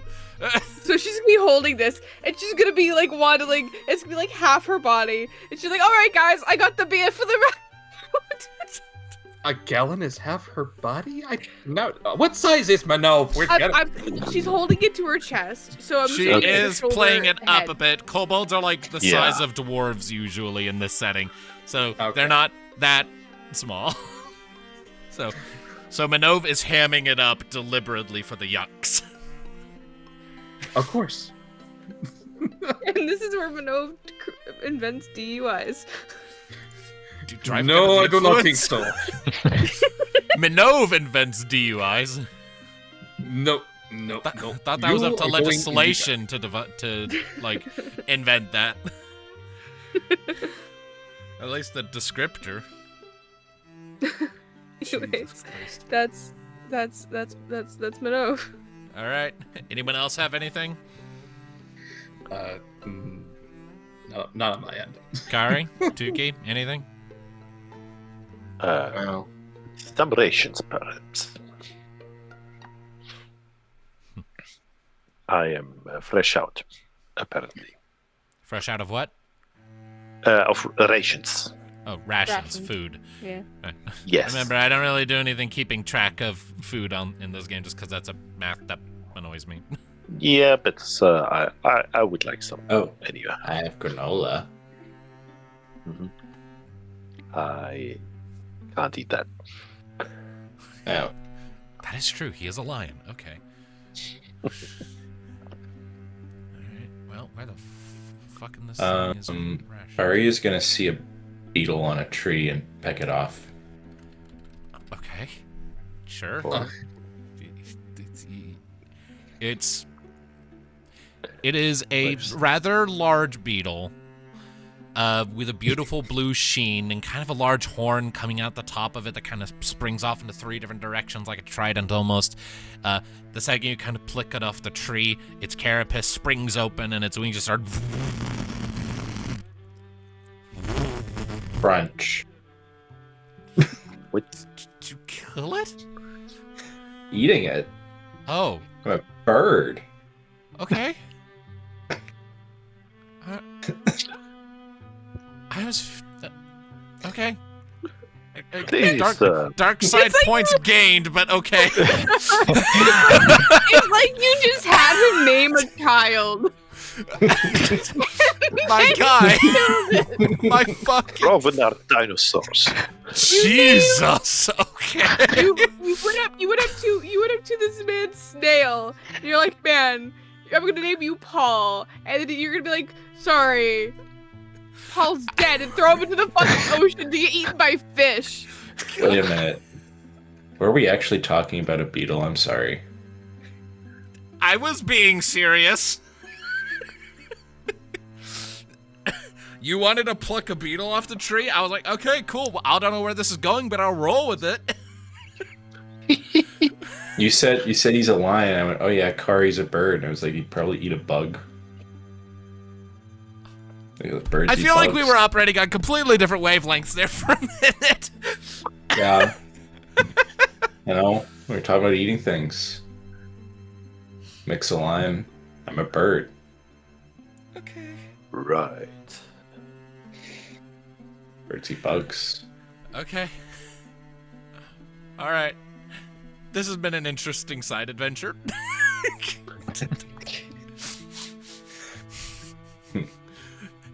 Okay, if Shienor wants to buy rations for himself, even though I'm never going to count that mechanic, I guess you can spend however many multipliers of 5 silver you want on it. Yeah, I'm gonna buy a lot. Okay.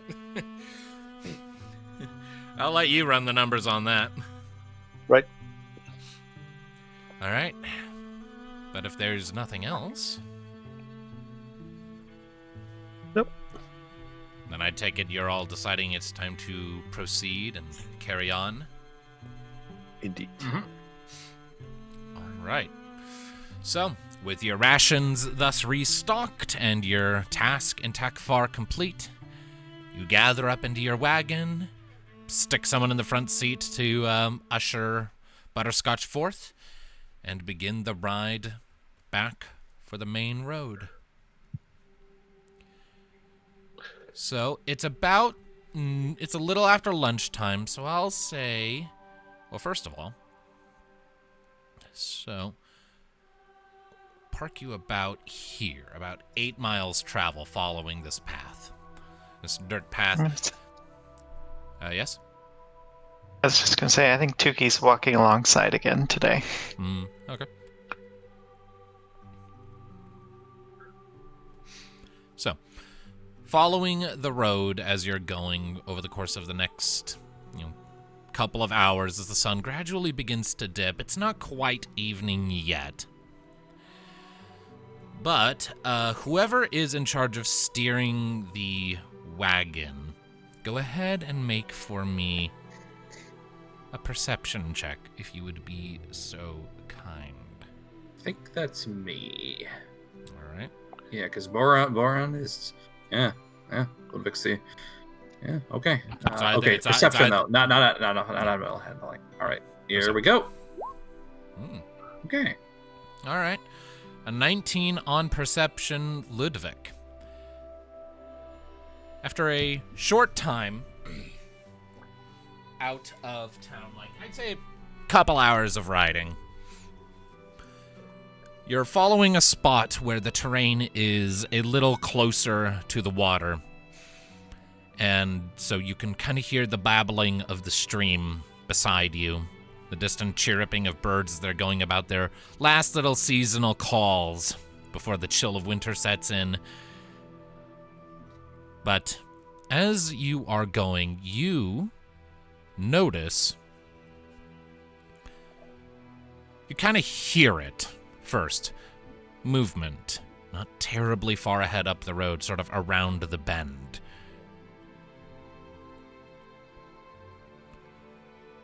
And then as you're... go on. So I hear something You hear movement up ahead. Whoever's sitting right behind me, I would just immediately say, there's something ahead. Let me see. And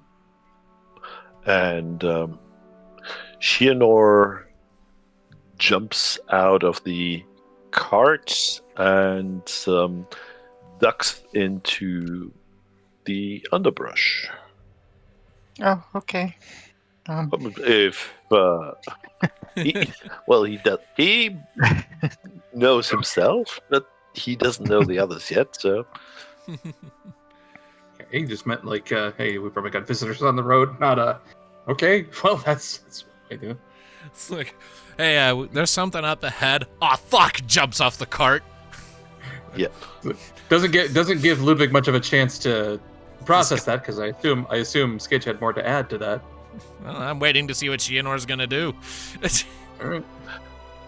Oh, he's gonna scout ahead or scout to the sides in the underbrush. Okay. Make me a stealth check. While that's okay, that's probably sheesh.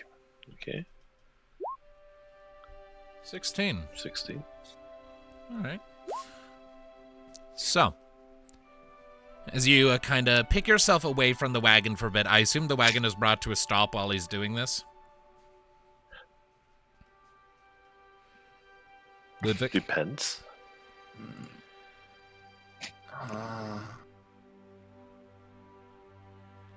Yeah.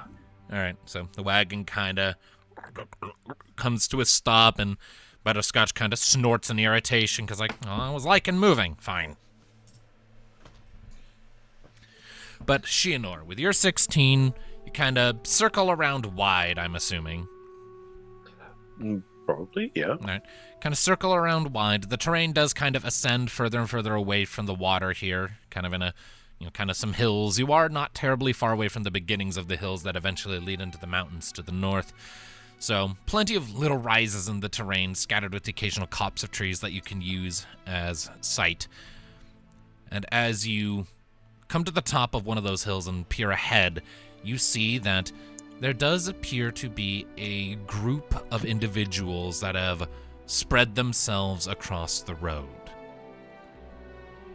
Across the road? Yeah, Jeez. you see 3 people sort of in a rough line sort of across the road, facing the direction your wagon is coming. All 3 are men, sort of human men, on the taller side, definitely like well built with like muscle.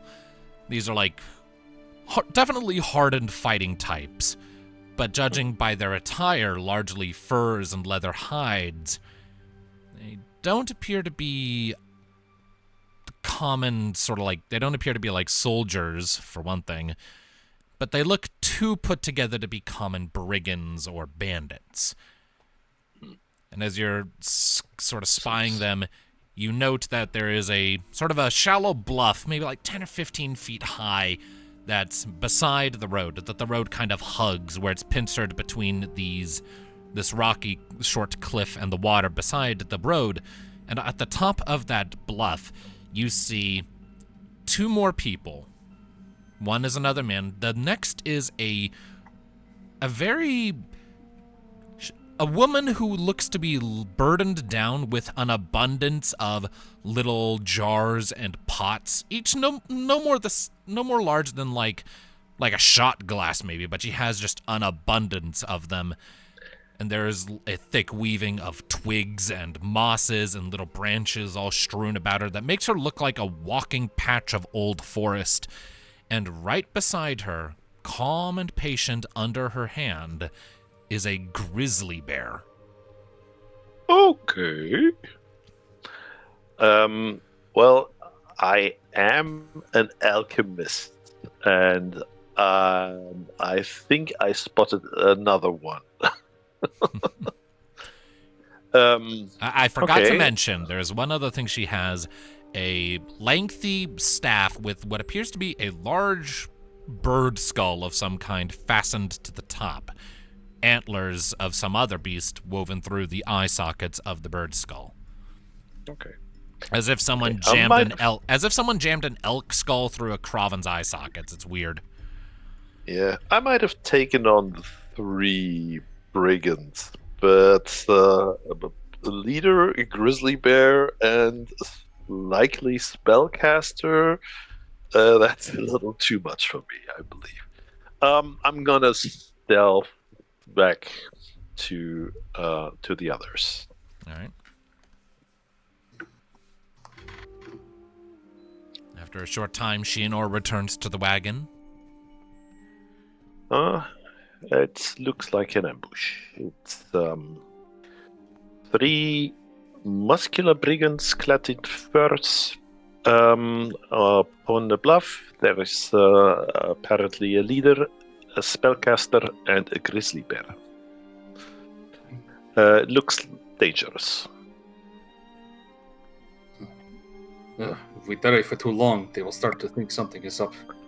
Yep. Kari, Tuki, Minnove. Should we go?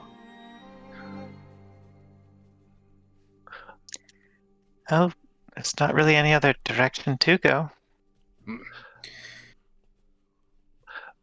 Then, Ishino, Tuki, Shiano, Tuki. 2 of you are very good at sneaking around. I think the 2 of you should sneak off and try and pick off who you can. But wait to see what is next. Perhaps there is some way of convincing them that it is not a good idea to tussle with us. I am better in open combat, to be honest. Gonna cast Mage Armor on myself. All right.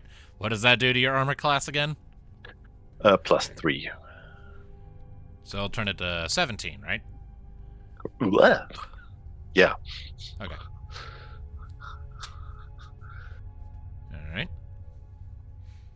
All right. If that's true, then before Yeah, okay. Then what Ludviek is going to do then is I was like, Tuki, I suspect you will be attacking from a stealth. Hand me your bow for a second. Okay. And then I'd like him to cast magic weapon upon Tuki's bow. Ooh, okay. So, as you briefly borrow Tuki's bow, you concentrate on it for a second, concentrate on your ringstone, utter some arcane words, and just send a thick channeling of just raw luma specifically into the bowstring, and command it to await, essentially, to be channeled into any arrows that are knocked into it, and thus be passed on to whatever strikes. You're essentially making her weapon have radiation poisoning as a gimmick. Okay. Because that's what raw luma is. It's basically just radiation. All right. Right. Okay, so it'll be a +1 to your attack rolls and damage rolls. So just keep that in mind. Nice. All right, and it's like, all right. If we can actually just convince them to let us by, then just join up with us further down the road. If not, I leave the decision up to you. And, I mean, we're assuming they're hostile. yes, assume. But do not strike until they start moving. Would not want to. For all we know, they could think we're hostile. I mean, it's a road. It pays to at least. Yes, go ahead, Minnove. Just keep your heads down. It's fine. Don't worry. Don't stress. Don't fret. If something happens, we're at least aware. But I feel like if we prepare for the worst, they might actually be the worst. Yes. And if the scrape does come, stay close to me. I will keep you guarded. All right, and then he just hits the reins and tells Butterscotch to move forward. All right, so just real quickly, remind me where everyone is parking themselves. Ludviek is driving the cart. Where is Kari at? Probably shotgun. All right, so Kari is next to Ludviek in the front. Minnove? Minnove will be in. Minnove will also be in the cart. Just okay. So back of the wagon somewheres. Shianor. I'm to the right of the cart. All right. I still have my sword sheathed, but I tucked my jacket in the back so that I can draw them quickly. All right. And Tuki. Probably on the opposite side of the cart that they weren't on the street, and just walking alongside. All right. So, with all that in mind, as you sort of continue rolling forward, you eventually round that bend, and as you do, you see the line of individuals waiting for you up ahead. They have their arms crossed, very imposing figures along the road. Butterscotch kind of slows a little bit, kind of looking for like a way around, because these motherfuckers are in my way.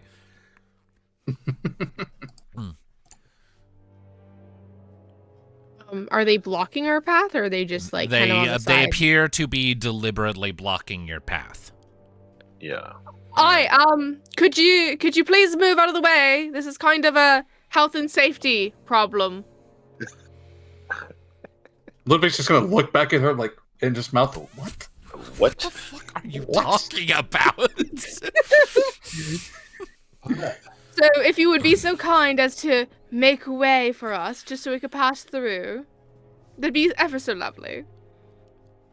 You'll have the chance to pass, provided you do as you're asked. And the voice came from the bluff up top. Your eyes sort of follow, and you see that twig-laden woman with the grizzly bear kind of stepping forward slightly. Ooh. Hi.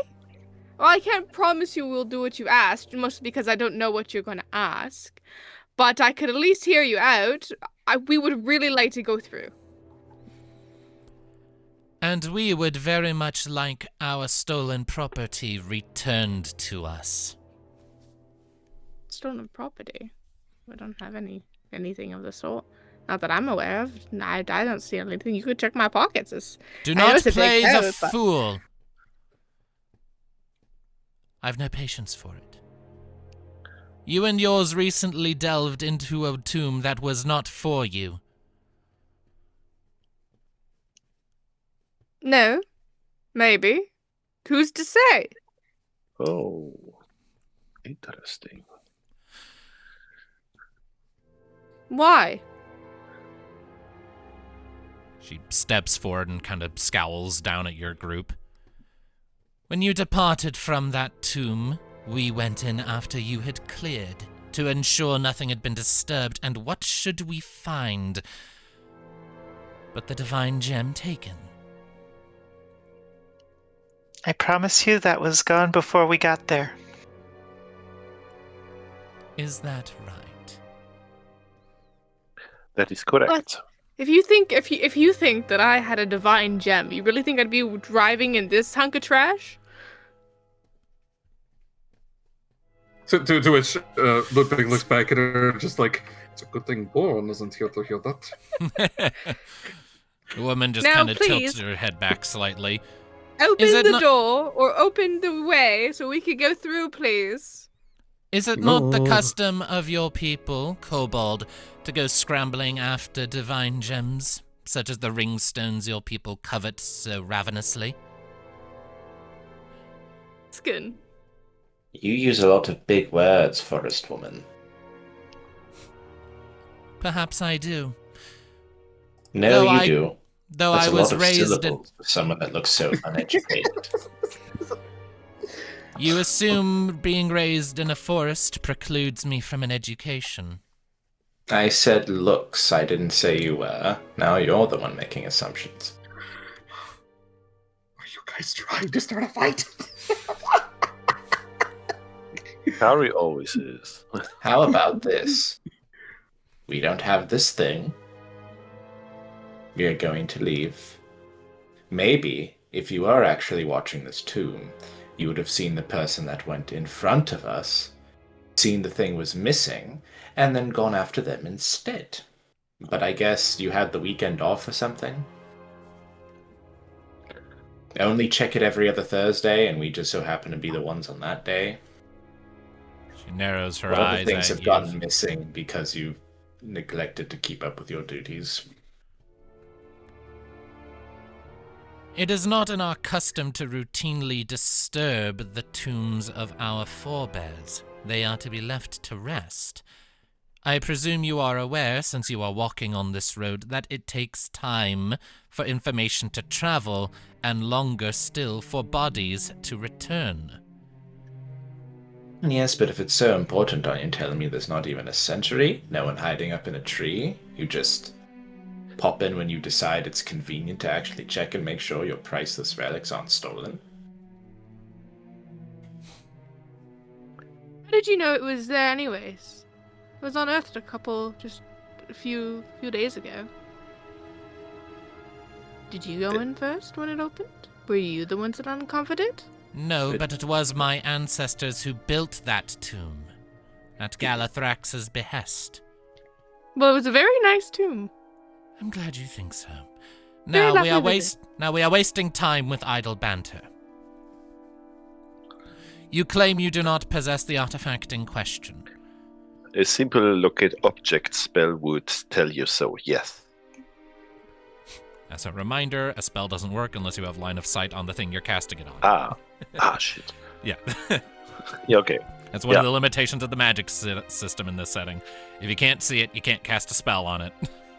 Right. But you're casting a spell on yourself. Oh well.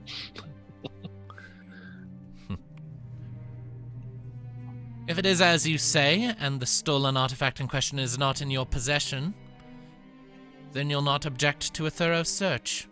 Rest assured, we have no interest in anything else you possess. You know what? No, only on one condition. And that would be? If you take anything from us that isn't yours, then I slip a knife in your ribs.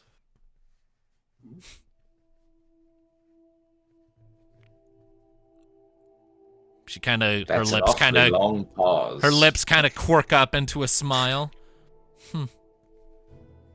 You are confident and swift to threaten.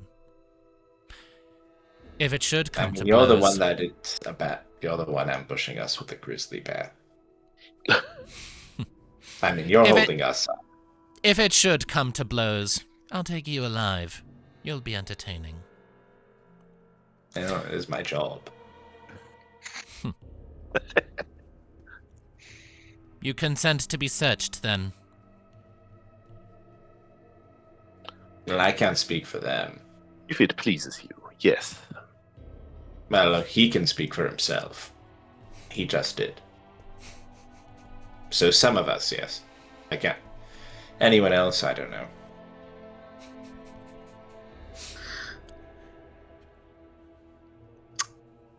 Is anyone going to object? No. Don't really have anything to object with. Whatever they do find on us, we could just be like, yeah, what is that? No, officer, I don't know where that gram of cocaine came from.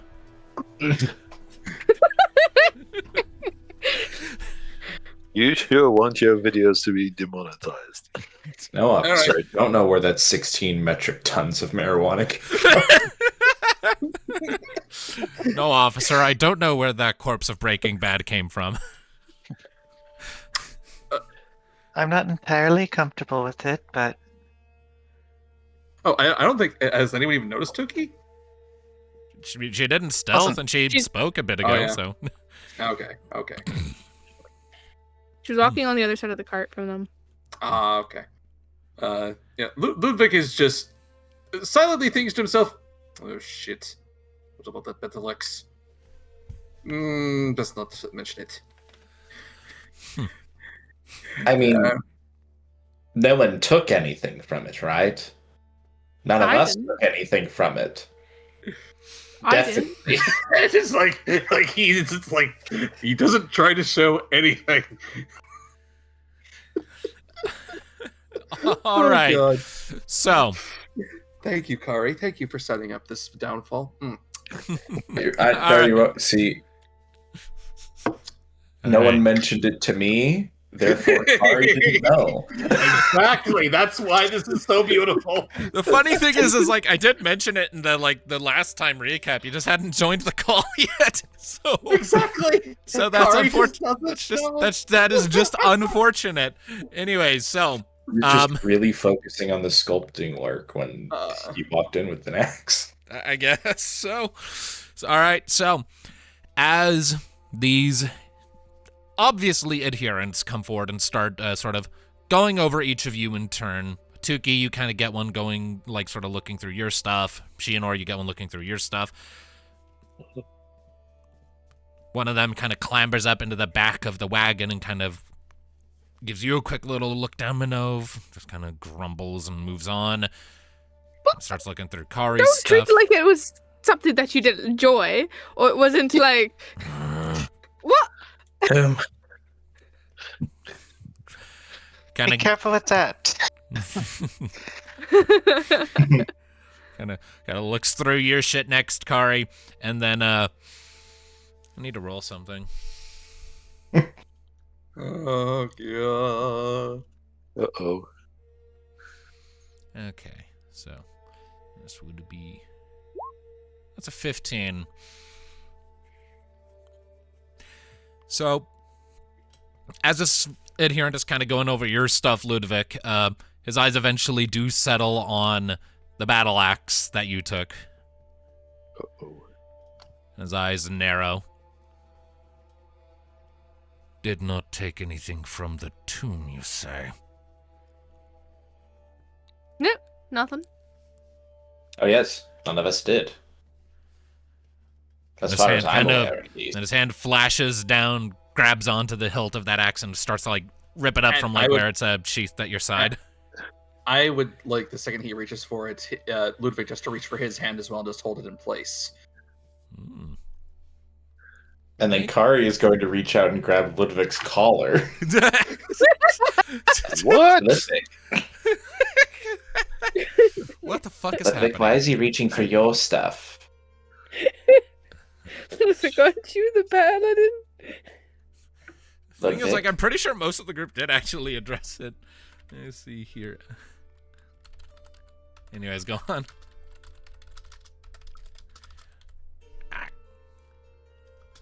So you are grabbing hold of this guy's wrist. Yes, just like I'd like Ludviek to say he's like, if there is something you need to see, you can ask for it. It is very impolite to grab someone's weapon. Yes, it is impolite to grab someone's weapon, Ludviek. Somewhere, soon as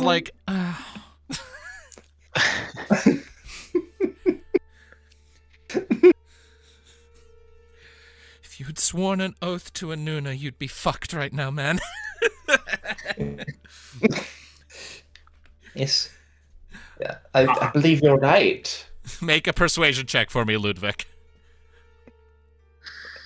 Oh, of course. What?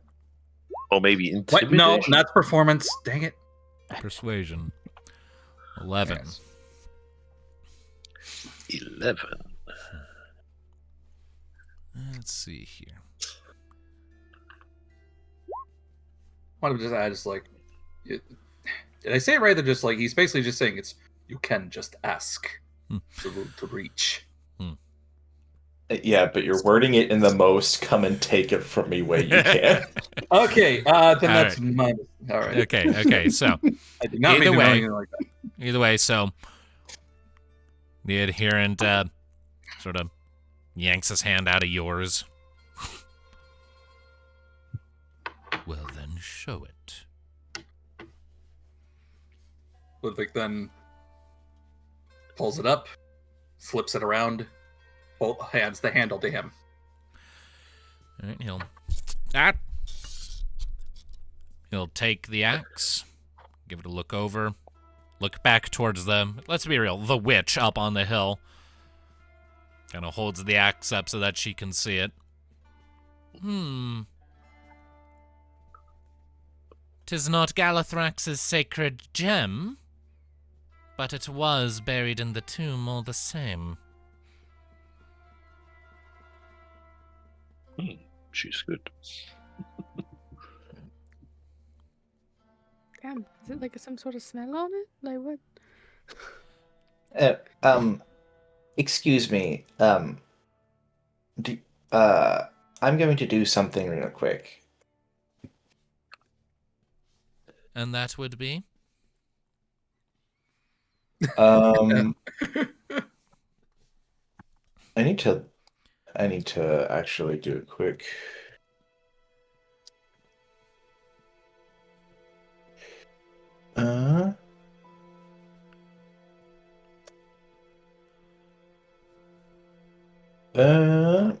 I just need to read one thing. Sorry. It's all good. Take your time. I'm just having to do something I've never had to do before. Oh my gosh. Ever in my entire... Oh my gosh, I just need straight forward.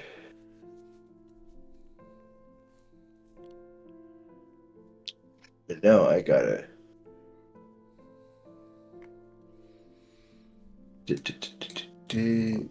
Where?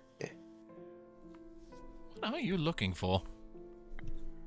Oh, you'll know when I find it.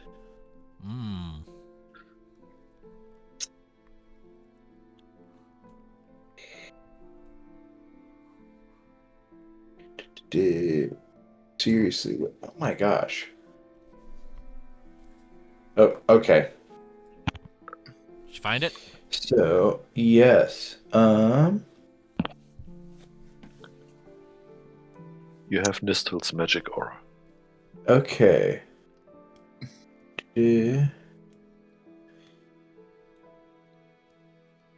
just need to Suspense is killing now me. look at another thing real quick. Oh, okay. So that plus that plus that. Okay. We're about to do some Divinity Original Sin ass like power combos. Yeah, apparently. No. Please ignore the 20 explosion barrels being laid around the area. Yeah, right. I don't think that's gonna work.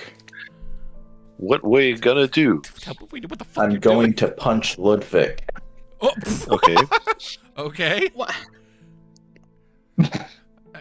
Okay. I mean, his armor I'll class try is to. 22, so Ting. At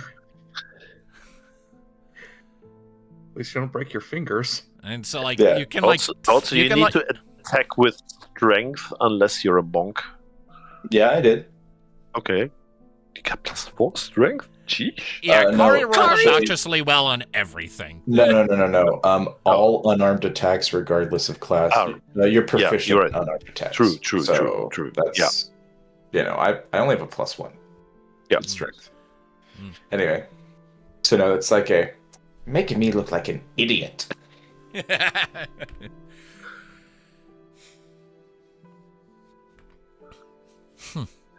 Jeez. Ludviek attracts a lot of in-party attacks today. It does seem to be the case, yeah.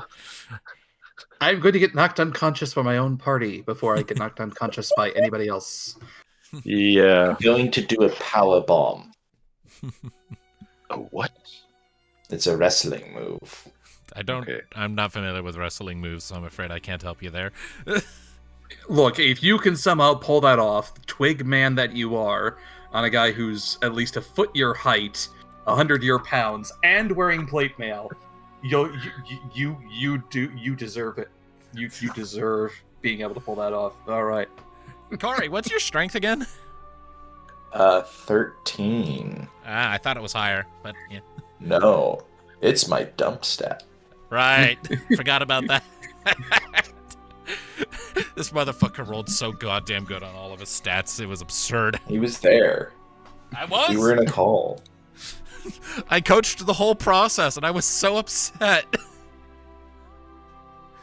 Because, like, how the fuck do I make anything a challenge if these are your rules? Anyways. But, yeah, so you kind of just ineffectually punch Ludviek in the shoulder, kind of a metallic clank off of his plate mail, and kind of, like, just shake your wrist a bit. You're making me look like an idiot.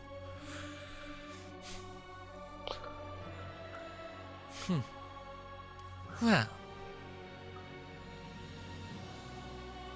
The witch kind of looks your group over for a moment. The individual you claim preceded you into these ruins.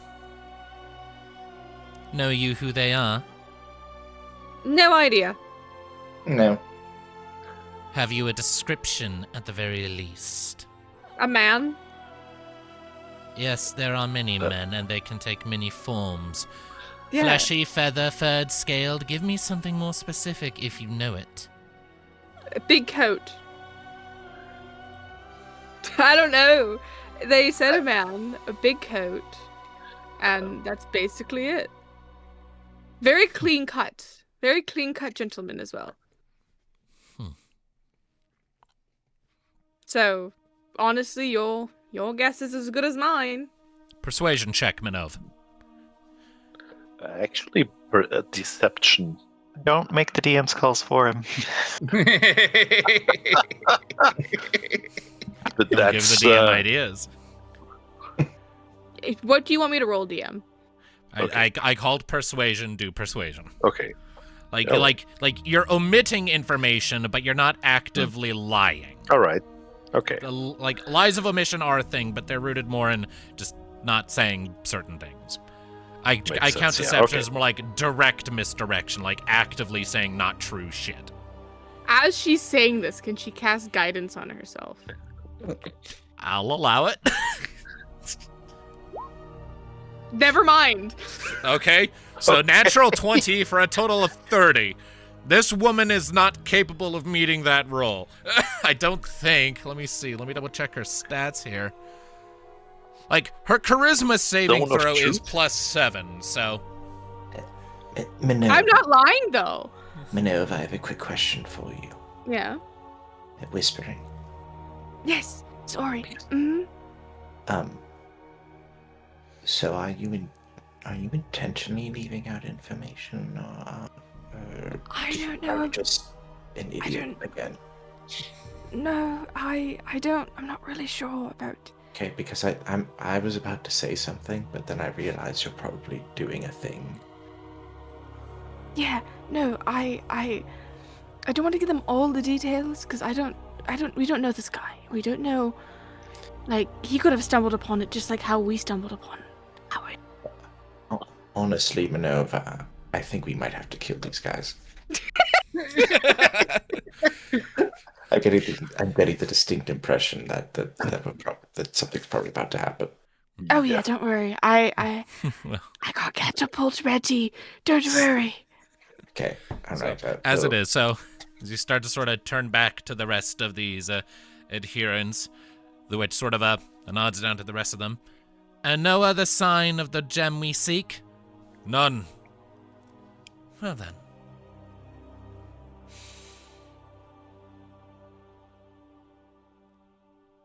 The laws and customs of the old ways would dictate that I would have you executed for infiltrating one of our tombs and making off with one of our treasures as you did.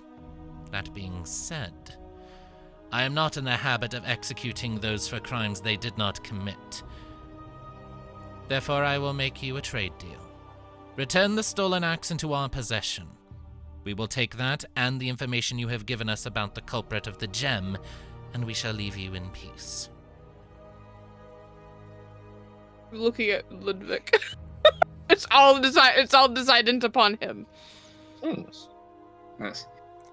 And then Kari's gonna lean over to Minnove again and say, "But didn't we just break every single law that she just brought up?" Minnove's gonna use a message. Yes. Okay. Can I see if she's actually telling the truth? Can I discern if she's actually telling the truth here, or if this is just she's waiting for us to let our guard down and attack us? Make an insight check. 17. There is an undeniable tension in the air. Everyone is, like, primed and ready for a fight. You can tell that.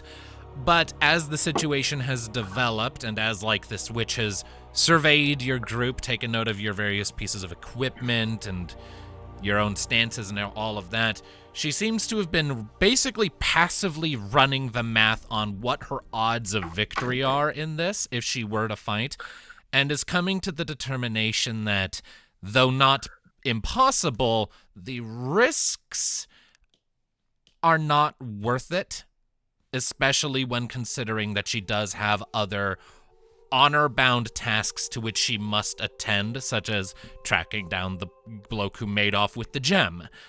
Compared to that gem, this axe, while a significant offering in that tomb, is minimal. So you get the vibe that if you comply with this request, she will honor it. You're not getting deceitful vibes. Creepy, but not deceitful. Okay, good. Ludviek nods. That sounds like a good deal. Let us part in peace, then. Very well. It goes without saying, but do not come near our burial grounds again.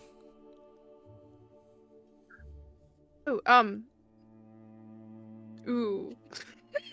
Yes. No. There were no signs outside. maybe put a do not. Kari's just gonna lean over to Minnove and say, "You know what? We can just let the others deal with it when they get here." Yeah, honestly, I mean everybody's heard about it, right? I mean, look, there's like 7 of them. Yeah, they're like a generation from disappearing anyway. That was not said. That was not said. That's just me being said. Okay. All right. So, as the adherents kind of get out of your stuff and make their way back over to their witch, she then sort of looks across the water and kind of calls out, like sort of just calls over in a language none of you natively speak. Your eyes kind of follow across the water. There's like a little small, like little island just across with a couple of trees and a big rock on it. And you realize that there had been 2 archers perched on that island, bows drawn, who are now in the process of putting them away. Oh, please. As if we fear archers. No, right, Kari? You're not even an archer. Be that none others have already done. Unless they're barbed arrows. That would be new. Yeah. I think. Well then, I believe our business here is concluded. You should know that the burial ground is quite close to a village, and many others will be taking an interest in it. While we may not be involved in it anymore. You should be prepared to move anything else you find valuable. Kari is going to just put a hand on Ludwig's mouth and go, "Ludwig, I'm merely saying that you should not bring ill to the villagers who merely live nearby. They are not involved in this." Ludwig, you realize how much it sounds like you're threatening them. Please. The witch kind of the witch eyes you up and down for a moment. I do not know to what extent your cultures paint us as savages, but we don't take collective action. If one person wrongs us, that one shall suffer the price for it. The villagers are under no threat from us, provided they do not desecrate our holy grounds. On that you have my word. We adhere to older ways, but we're not savages. Sounds great. Thank you, ma'am. Have a great day. Ta-ta. Bye-bye now. Thank you for letting us through. Just kind of cheek twitches a bit. Then she just gives the grizzly bear at her side a pat, and they turn and start to withdraw into the tree line nearby. And because you managed to avoid that combat breaking out into a combat, I will let you see the battle map that you didn't get to fight in.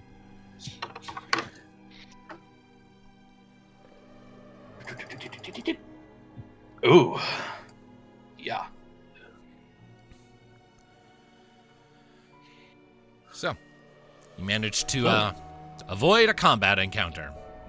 Well, there were 7 of them. I just pulled the number out of my butt. 8 if we count the grizzly bear. Yeah, but I'm a little sad.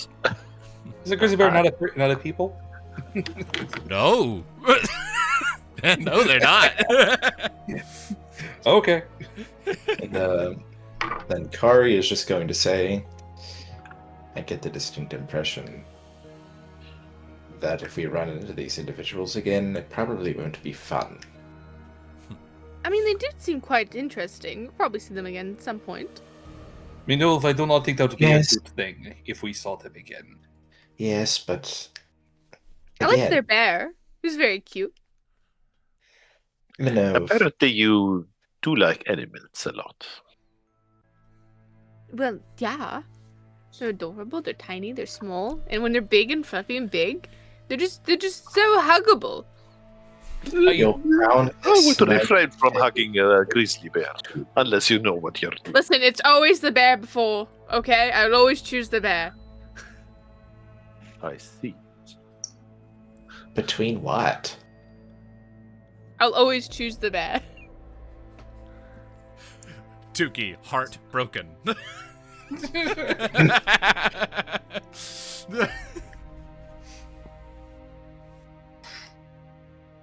Minnove has to choose between bear and bird. I understand. I mean, look at their ears. Are you telling me that that thing's a deadly creature when it has little ears like that? Right, Kari?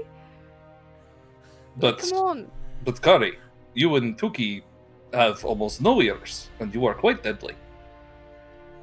Yes, because I have a knife on my face.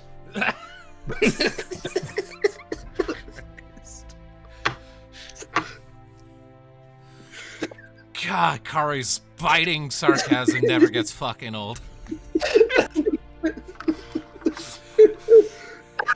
Every syllable is a vicious mockery from this man. Not even casting it, it just happens. Once I've gotten far enough away, Ludviek just lets out a long sigh. I was half worried. Most of it was lies. And they were looking for any excuse to attack. What lie were we telling? Yes, Ludviek, it's a good thing none of us did anything that would have given them the excuse. Well, we never welcome challenge. And one reaching for someone's weapon to strike them down is a very common tactic of an underhanded person. And would you expect anything less from people trying to attack others in the woods? From their perspective, they're thieves. Because taking weapons from someone's grave is one of the most honorable and respectful things and professions that one can do. A weapon from a warrior should be used. Agreed. And what are you going to use it on? Tree? A tree? Yes, I thought you warriors of... I hesitate to call you warriors of Suna warriors. All you know is how to talk. You can throw a punch, but can you actually commit? No, I don't think so. You've seen this man kill before.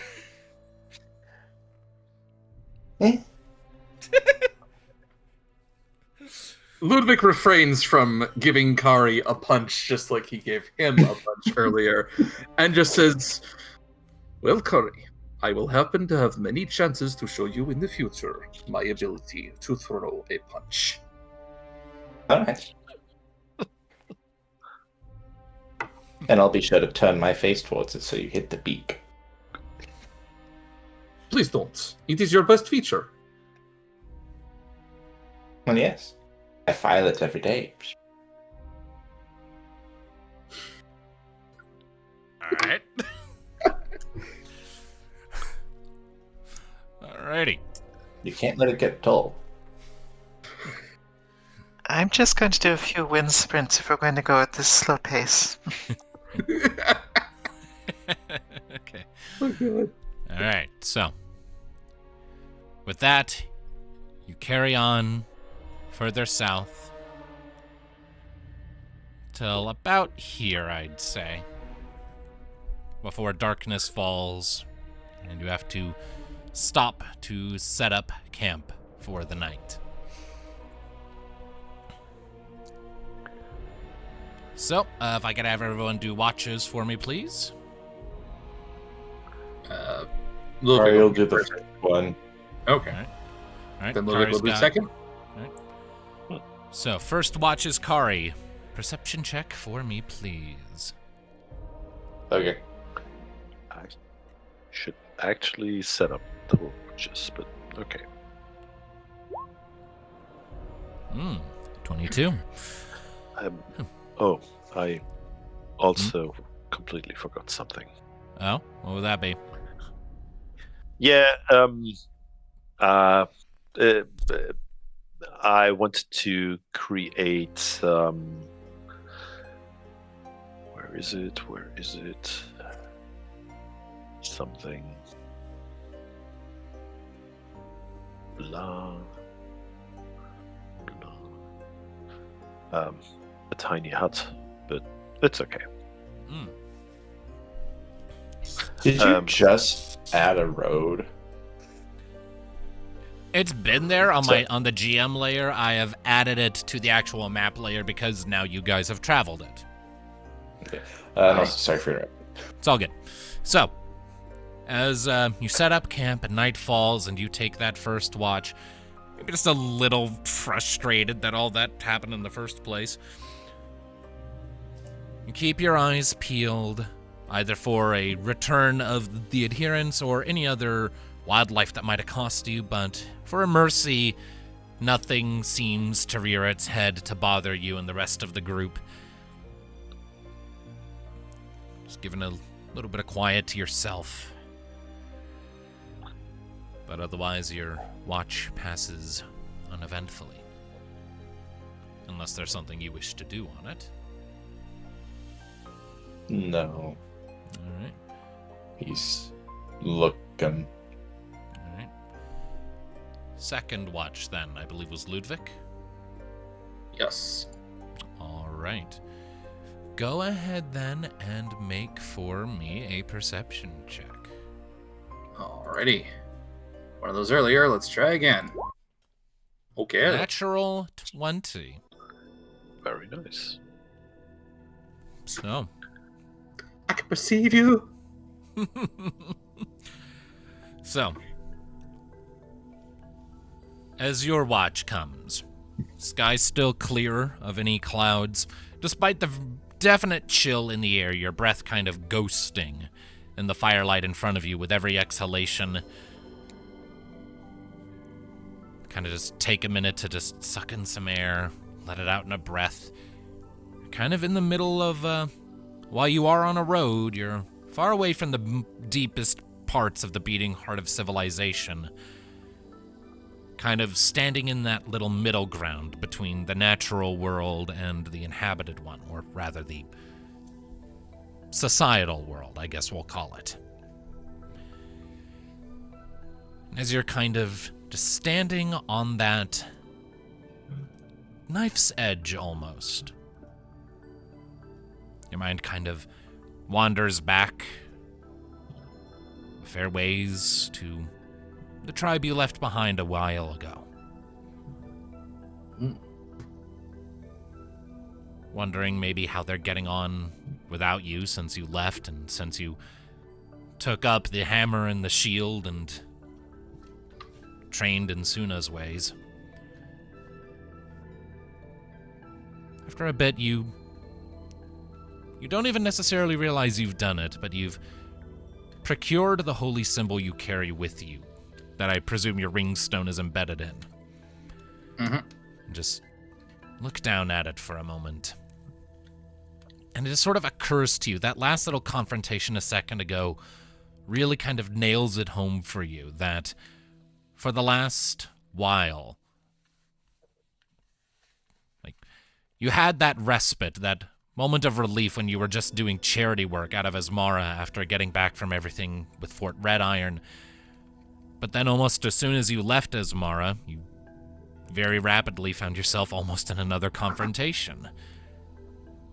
And though you're one of the few of Suna's number who are permitted to engage in violence for the purposes of defense and protecting of life and advancing good causes, it's still, you remember, part of your oath to be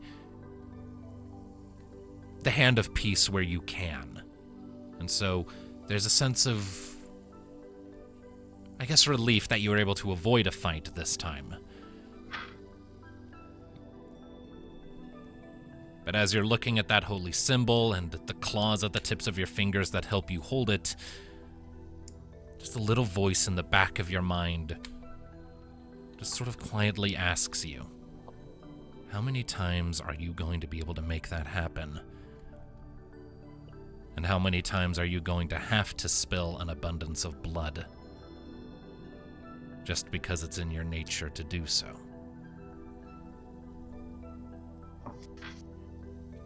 And with that little instinctual question manifesting in the back of your mind, we're going to go ahead and call it there for the night. Oh, freaking heck, that was good. Oh. Glad you liked it. I pulled it all out of my ass. No, because, man, you got exactly what I'm having Ludviek go through, especially with that thing back there, like, oh, yeah. Yeah, no. Because, like, I mean, come on. Group of bandit-like guys coming out saying, oh, well, you know, it's just because you raided this tomb. And it's like, yeah, but they're adherents and they've killed people for less, so... Yeah.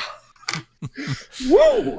All right. So, thank you all, ladies and gentlemen, so much for joining us for the session of Ringlight Fables. We'll see you next time. Until then, take care of yourselves, keep listening, and don't be a dick. Bye-bye. But then I wouldn't be as funny. Farewell. That was Good night.